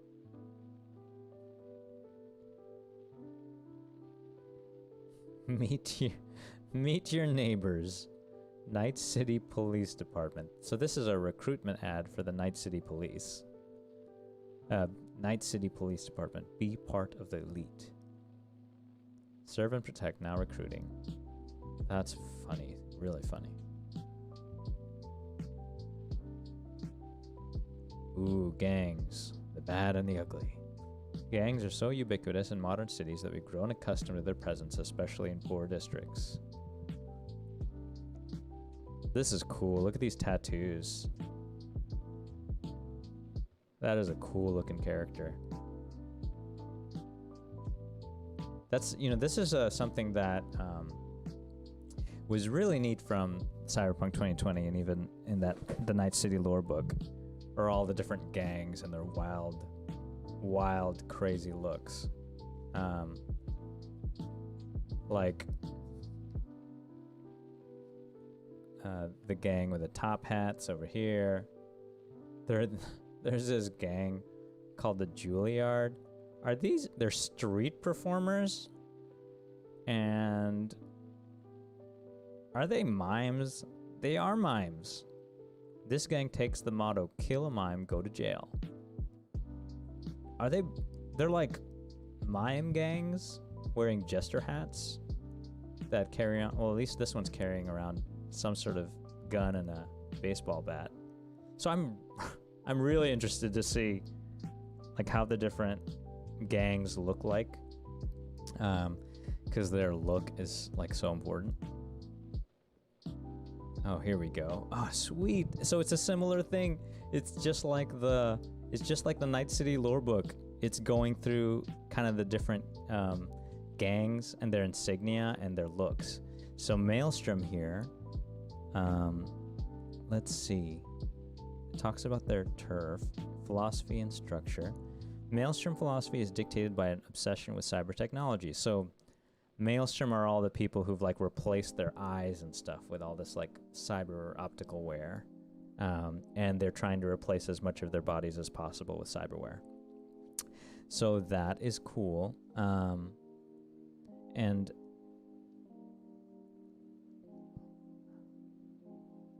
yeah, this is pretty neat.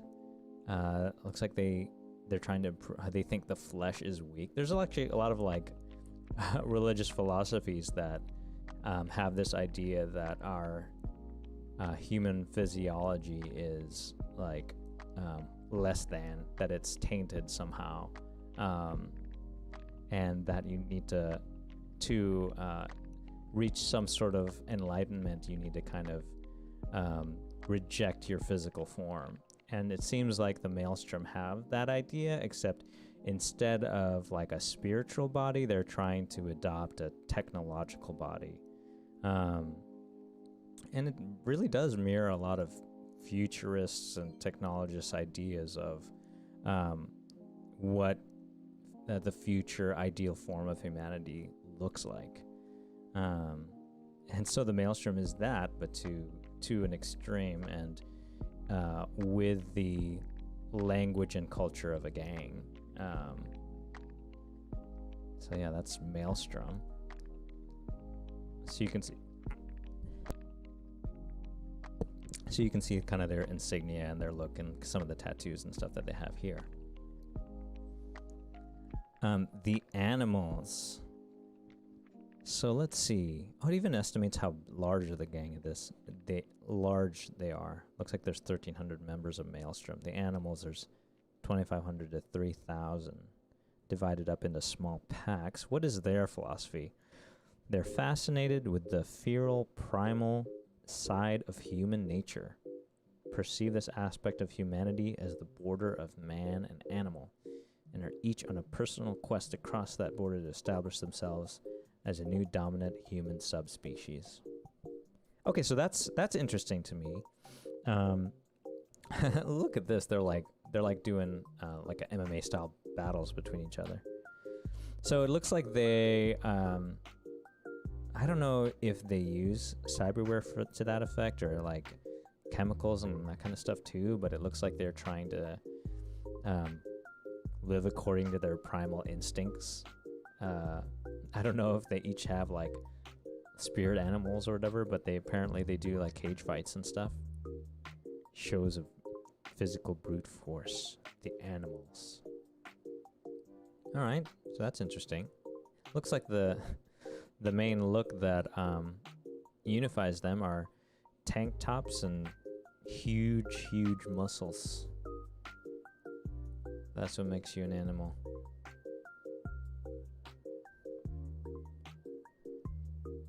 Oh, now this gang has a cool freaking look. This gang is the Voodoo Boys. Live in Pacifica. There's about... Oh, it is unknown how many people are in this gang. Estimated between 50 and 250 members. Oh, very cool. Look at all these tattoos. That is so awesome. I think... well, let's just see a little bit of their philosophy. Due to the homogeneous nature of the Creole diaspora in Pacifica, coupled with the lack of any police forces in the district, it is difficult to obtain precise information about the Voodoo Boys' numbers, structure, or even their goals. It is widely known the gang is devoted to uncovering the secrets of the old net, and it's commonly believed that they continuously probe the black wall. I guess that's like the firewall that that was put up, in the hope of making contact with rogue intelligence systems that live beyond the barrier. These activities have earned the Voodoo Boys the attention and enmity of the Netwatch organization, and so on. So, looks like the main thing that distinguishes the Voodoo Boys is their fascination with the net, and they are the preeminent net runners as far as a gang of net runners. So, if you want stuff done on the net and want to hack into things, the Voodoo Boys are people you want to ally yourself with. This is very interesting.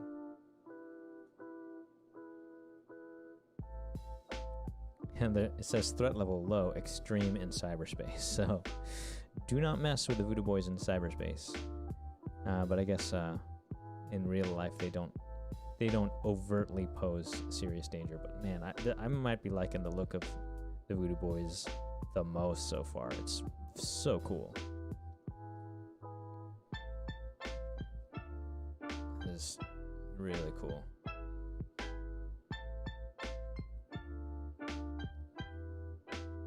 This gang is called 6th Street. I have not heard of this yet. Let's see. It says 6th Street was formed approximately 50 years ago by veterans of the Fourth Corporate War who were tired of local gang activity and the helplessness of the NCPD and decided to take matters in their own hands. Okay, so this is like a militia group then. Looks like they banded together, took some of their personal armaments, and decided to take matters in their own hands to try to fight the other gangs. So they formed a gang to fight the other gangs, is what 6th Street is about. Very kind of homebrew gear that they've put together. This character looks pretty cool with the cap and the American flag bandana.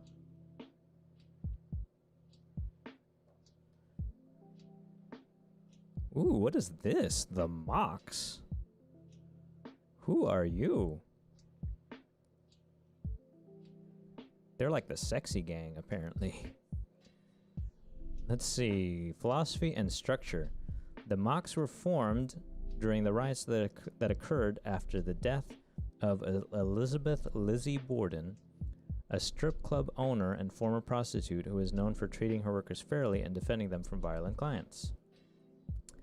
Okay, so people who very much elevated Lizzie Borden formed their own gang to protect each other. So these are like street workers, dancers, and looks like essentially their purpose is to protect each other. It's pretty cool. It's the sexy gang. No one was asking, is that the sexy gang? Yes, it's the sexy gang. Oh, who are these? The Tiger Claws. That's cool. Oh, this is great. I'm so glad I got this book. There's some cool stinking... Oh man, some of these gangs are so awesome. I wonder if like you can become a part of like one or all or some of these gangs. They look so cool. Look at this bike right here. That is awesome. You notice it says yes they are. Oh my gosh, they look cool as hell. The Tiger Claw's approach to business resembles that of the Japanese Yakuza. Yeah, I mean I can see that. Disrespecting a crossing, even a low-level soldier, can cause an immediate and violent reaction from the entire organization, but as long as they can get what they want, everything should be fine. The Claw's top brass know that business is preferable to war in the long run, and you can go further with a machine gun and the semblance of principles and honor than with a machine gun alone. Interesting. Oof. I'm killing all of them in the game if I can. Oh man. Not a fan of Yakuza, Nyota. That's essentially what this gang is styling themselves after. Looks like a neon cyberpunk Yakuza. I mean, all the gangs essentially have that sort of structure, right? They're looking out for their own interests, and they're just like an organization, just like anything else. I don't like bullies. So yeah, so they probably like get protection money from their neighborhoods and stuff, but a lot of gangs do. I think a lot of like probably all these gangs engage in similar kind of behavior. I can respect the honor and loyalty thing though. Oh, okay. Yeah. No, that's they live by a code. I mean, as far as philosophy,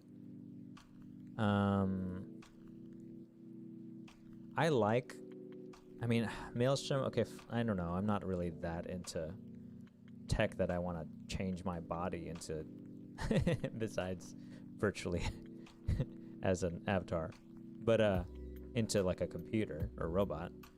Animals, like that's weird to me. I mean, cool if you're into being a spirit animal, I suppose. Voodoo Boys are cool. I like that they're essentially looking out for their people in this neighborhood, and that they do it more in a, not in an overtly violent way, but more in a shadowy, like doing it on the net kind of way. Also just to protect themselves too. I like that, and I do want to play like a corpo hacker type is really the class I want to play, so I kind of align a little more with them. The new Voodoo Boys are cool. The previous ones are fakers. Yeah, that's what I remember reading about too. I think it's really cool that essentially the Creole diaspora took over the Voodoo Boy name, which I think is really cool. I like that a lot. Star Wars Mad, thank you so much for following. I really appreciate you following. Thank you. Thanks for being here. We are looking at the Cyberpunk, the World of Cyberpunk 2077 art book, and talking about everything cyberpunk, cyberpunk genre, cyberpunk movies, cyberpunk themes, all of the above. And we're talking about that today. But yeah, the Voodoo Boys, I would probably align with them more, just philosophically, and the look is cool.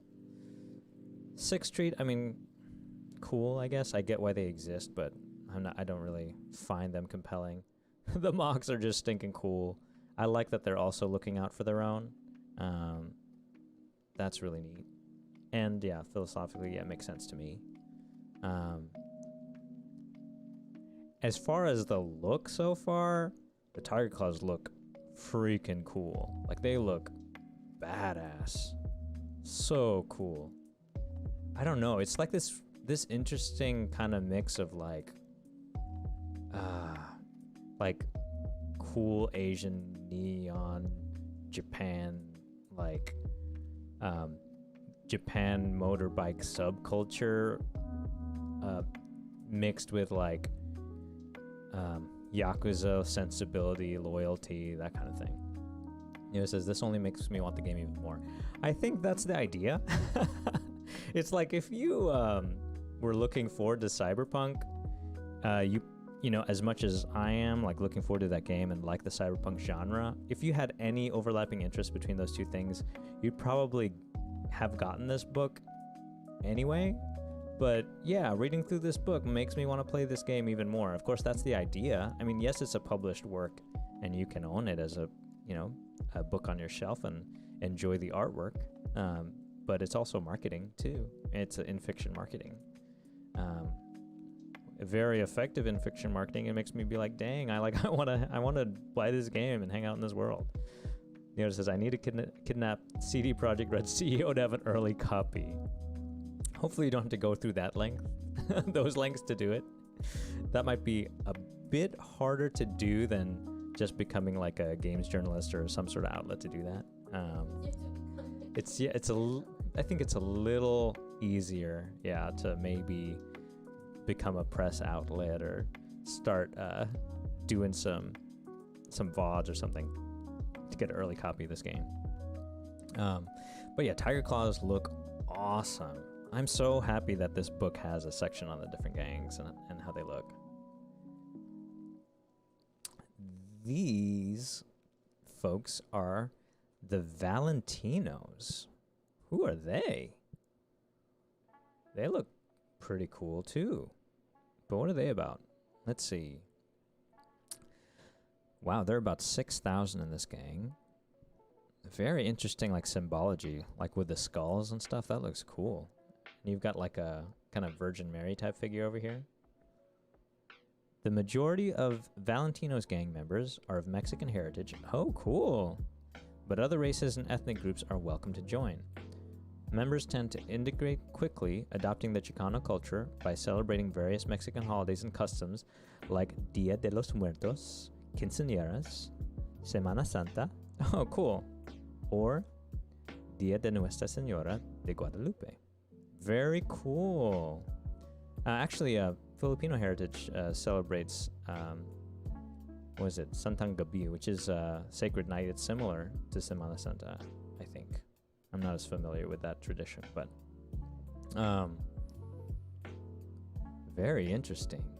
Very cool. This guy looks really very cool, actually, with his like gold-plated cyberware knuckles. It's pretty neat. Looks like a lot of them adopt the symbology of the cross. This lady with her gold-plated legs looks cool too. They looks like they like gold cyberware, which I have not seen yet. I don't think anyone else does gold cyberware, except like a few characters, but that is pretty cool looking. You said it looks bomb as hell, Momo? Yeah, look at this. Look at this character here. They look awesome. Very cool. Look at some of these examples of this is on this character's vest. Looks very cool. Actually, this seems to be the same character. It's the same cyberware, or maybe it's a draft of that character, because it still has the 2 rings and the cigarette too.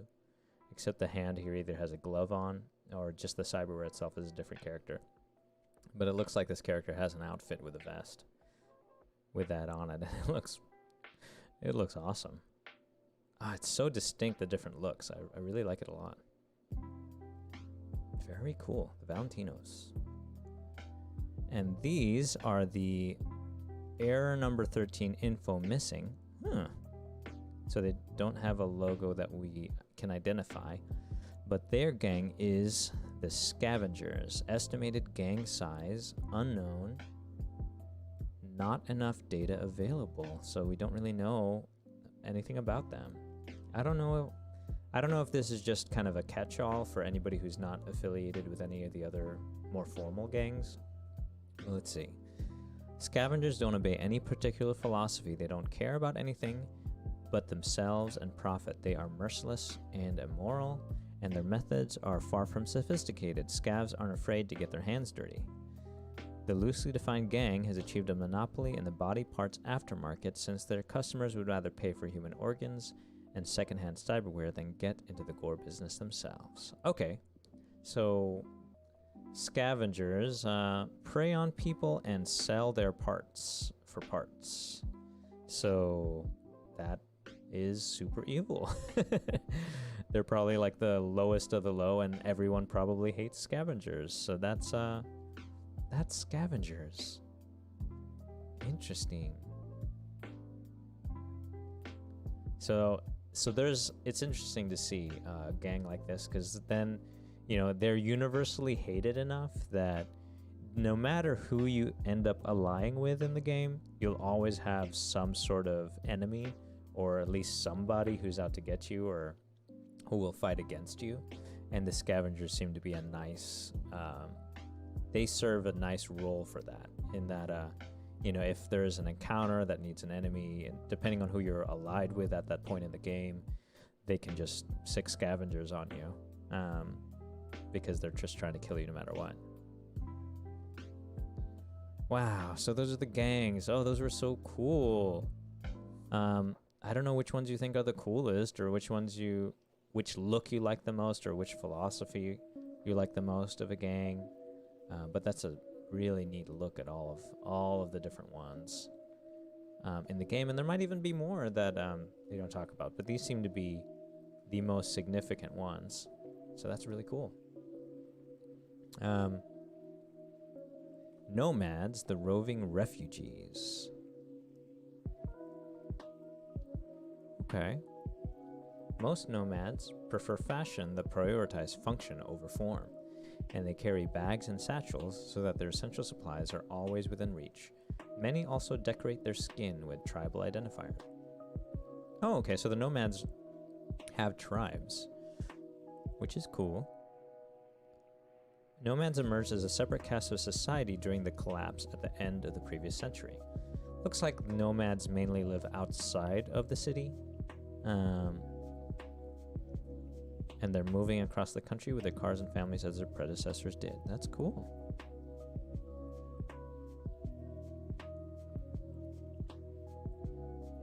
Pretty neat. Nomads are expected to contribute to their society from a very early age. Wow, so you have a class of people who are totally separate from the culture of Night City and the different gangs and organizations in Night City. They have their own culture. They don't even live in Night City at all. So that's pretty neat, that you can play if you want to as a complete outsider who knows nothing about the city. Oh, this is really interesting to me, because if you knew nothing about Cyberpunk, this would probably be the best class to play. You could play as a nomad. You don't know anything about Night City within the fiction itself, so whenever you do go into the city, you don't know anything about it and get introduced to the city just like a new player of anything Cyberpunk would be. So the nomad class is a very viable class for somebody who doesn't know much about Cyberpunk, hasn't really watched a lot of Cyberpunk movies maybe. Maybe this is the first time they encounter the Cyberpunk genre. I think the nomad would be a very awesome way to be introduced to the world. So that would be cool. I, for one, am super steeped in the Cyberpunk lore, Cyberpunk film, TV, literature. I mean, I have a lore book for Cyberpunk 2020, even though I haven't really played the tabletop game. I just like the genre itself. So, and I'm reading through this book. So, me playing a corpo when I start the game would make sense, because I have some sort of prerequisite knowledge of what Night City is about and what that culture is about, what's in there, the different gangs. For somebody who maybe isn't as huge of a Cyberpunk, I'm talking about the genre in general, super fan who would get a copy of this book, I think the Nomad could be a great class for them to play. Though each Nomad has a specific job within their own group, a lifetime spent around automobiles has made most of them capable drivers and mechanics as well. A Nomad's vehicle is at the core of their livelihood, and knowledge of the vehicle's use and care is treated as doctrine. Very cool. This is a cool class of people. Oh, they have their own groups. They have their own tribes. We get to learn about... Okay, so just a couple of the tribes in the Nomads, but that's still cool. Okay, let's see. These are the Aldecaldos. 500 to 600 in the Night City region, tens of thousands in total. Oh, wow. The Aldecaldos formed spontaneously in the early 2000s Los Angeles around Juan Aldecaldo. Juan was a migrant who made a famous impassioned speech to the media in response to the tragic death of his son, who had recently been killed in a gang shootout. Huh. Juan mourned the collapse of the United States, and his message of sorrow and loss touched thousands like him. During the collapse, he led a large group of exiles from Los Angeles to Mexico City. The Aldecaldos, as they became known, consolidated and aided other nomad groups in rebuilding Mexico City. After Juan's death, the group returned to California to bury their leader in his hometown, and for the next 3 generations, the Aldecaldos were led by members of the Santiago family. Wow, what a cool story. Makes me consider want to play as a nomad, because that is a cool background for a group. It says Mad Max tribes. Yeah, it really is bringing in the nomads and kind of like the more abandoned, deserted outskirts of the city brings in those Mad Max vibes too. So there's elements of that element of Cyberpunk and those movies as well in this world. So really, this game is such a love letter to all kinds of, not just Cyberpunk, but post-apocalyptic stories and film and worlds as well. It's really incorporating a lot of that stuff. But seriously, as far as a backstory for a group of people, this is pretty cool. And they seem like a fairly formidable group. I mean, even if the tens of thousands of them banded together, it would be, very difficult to contend with them if they banded together. Very interesting. And here's another group, the Wraiths. While nomads as a whole usually operate in a judicial gray area, the Wraiths ignore the law completely. Aggressive and vicious, they have dominated the areas surrounding Night City, raiding small villages and attacking small groups of nomads and weakly guarded corporate transport. So these are the bad nomads. So you've got the noble nomads, not all the Kaldos, and then the wraiths are like the raiders, the ones that raid transports. And although they have a freaking cool look, look at these masks that they have with kind of like the bottom half skull look. Very cohesive in their attire. They have these blacks and with like the pops of the bright green. They look really cool, actually. Very neat. They've got good branding for a raider group. Raiders are usually like, you know, they look like pirates with they're just wearing all kinds of stuff, but the wraiths seem to be very organized, even in their branding. Cyberpunks, Edge Runners and Mercs, an interview with Rogue.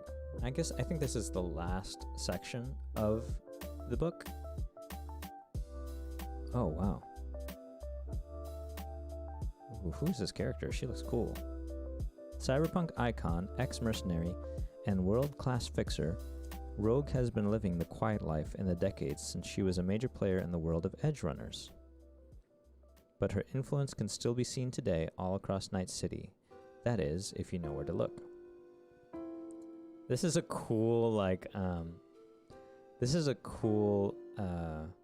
like deep dive sort of long form style interview of somebody in the way it's laid out. It reminds me of like how the New Yorker and stuff does an article, except, I kind of take it back because there's a lot of little bullets and it's actually Q&A style, but it's still pretty cool. I think this one was okay, cool. Character on Cyberpunk 2020. You are so knowledgeable, Nerida. That is awesome. Rogue. Very cool. I'm definitely going to give this a read at some point. Let's admire some of these ads. Midnight Lady accessories. Surprise them. Teaser. It's Teaser, even though it's a taser. They're boob tasers. The ultimate self-defense. I don't know if the tasers are for like to enhance the pleasurable experience of discerning midnight ladies, or if they are defensive. It's kind of hard for me to tell from that ad. There's some famous NPCs like Morgan Blackhand. I've heard of Morgan Blackhand. Very cool. Oh, okay. Let's see what this is. Yeah, this is one of the 4 different fashion styles. Quiche is style over substance, emphasizing individuality, and Flash suggests that one's ability alone is unremarkable without the attitude to accompany it, which I really respect. That's very cool.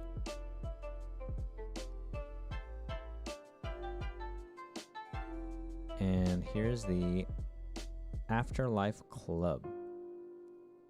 Yeah, this will be, at least from the early stuff we've seen, this place will be pretty important, I think, at least in the early game. The ever-exclusive Watson District nightclub is a Night City icon, owned and operated by Rogue. Okay. Owned and operated by Rogue, the club is a popular destination for edge runners at various points in their careers. Whether meeting a contact, dropping a package, or just looking for a good stiff drink, there's something on offer for anyone who's in on the action. So it seems like the edge runner is kind of the kind of class that you're going to play. They're just looking for gigs and jobs, just to get paid doing something in Night City. So I think that's essentially what we'll be playing as, is a edge runner, which is cool.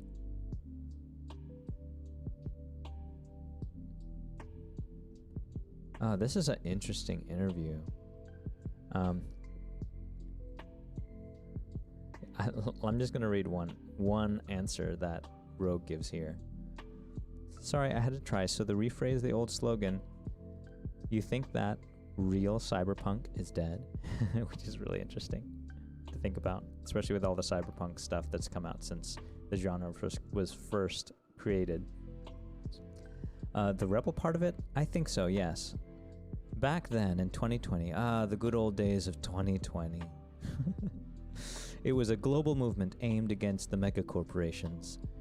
But mega corporations, such a good year, says Momo. Oh, 2020. Fond memories of 2020. What a great vintage, says Momo.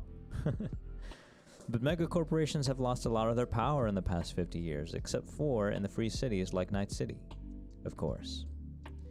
On second thought, if Cyberpunk has a chance to reconnect to its roots, it would be in a place like Night City. Maybe there's hope for second wave cyberpunks after all. Interesting. And here's the last page of the book. And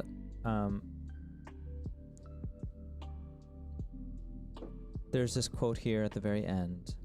Friendship has its price. It can mess up your life. It can be a burden. Doing pals favors for old time's sake can lead to messy situations. That's the last thought from Rogue.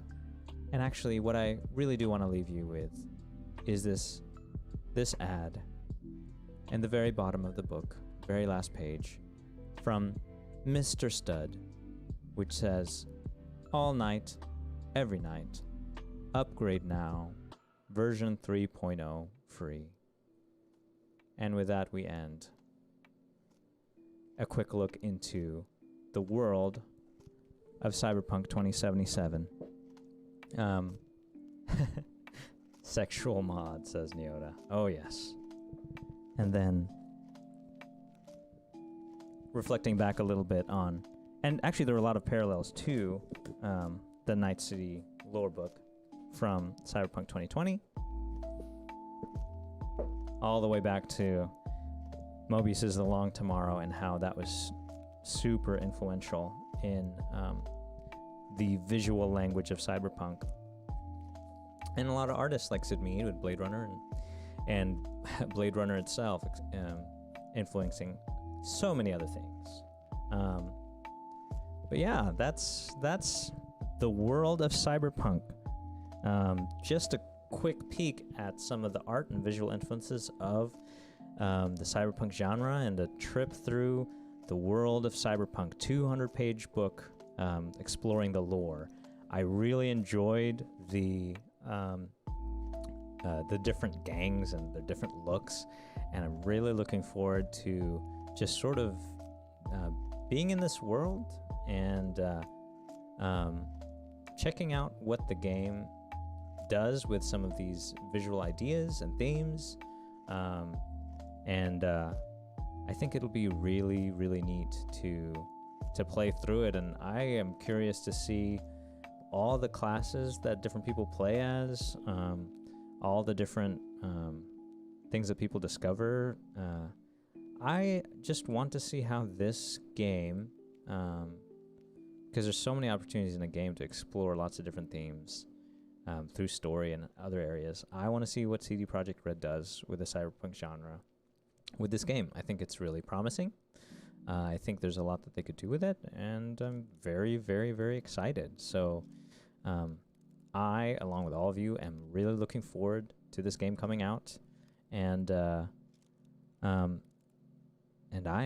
gonna spend the time until this game releases reading through this book. I'm really super happy I was able to get a copy of it, and just kind of keep myself immersed in the world until this game comes out. I want to thank everyone for joining. This is very much quite a bit of an interruption from what I usually stream, but I think it was a worthwhile one because I'm so excited for this game. Love the cyberpunk genre, and it was pretty neat to do something a little different and look through this lore book together with all of you. So thank you for joining today. Thanks for checking it out, and congrats to all of you who were able to snag a copy of it. We can look through and flip through the pages together until the game releases. As far as what I'm going to be doing for the rest of the day, Momo, were you wanting to do a collab for some of the random games. Maybe, she says. So we may be doing that at some point today. Otherwise, feel free to catch us on the Twitter. You can find me at Art by Committee in the number 1. I tried to stream during the week around, well, if I can do it, around 7 or so Central Time at night. And weekdays, try to stay around noonish, and stream most of the day on the weekends. But thank you so much for joining. Thanks, Momo. Appreciate that.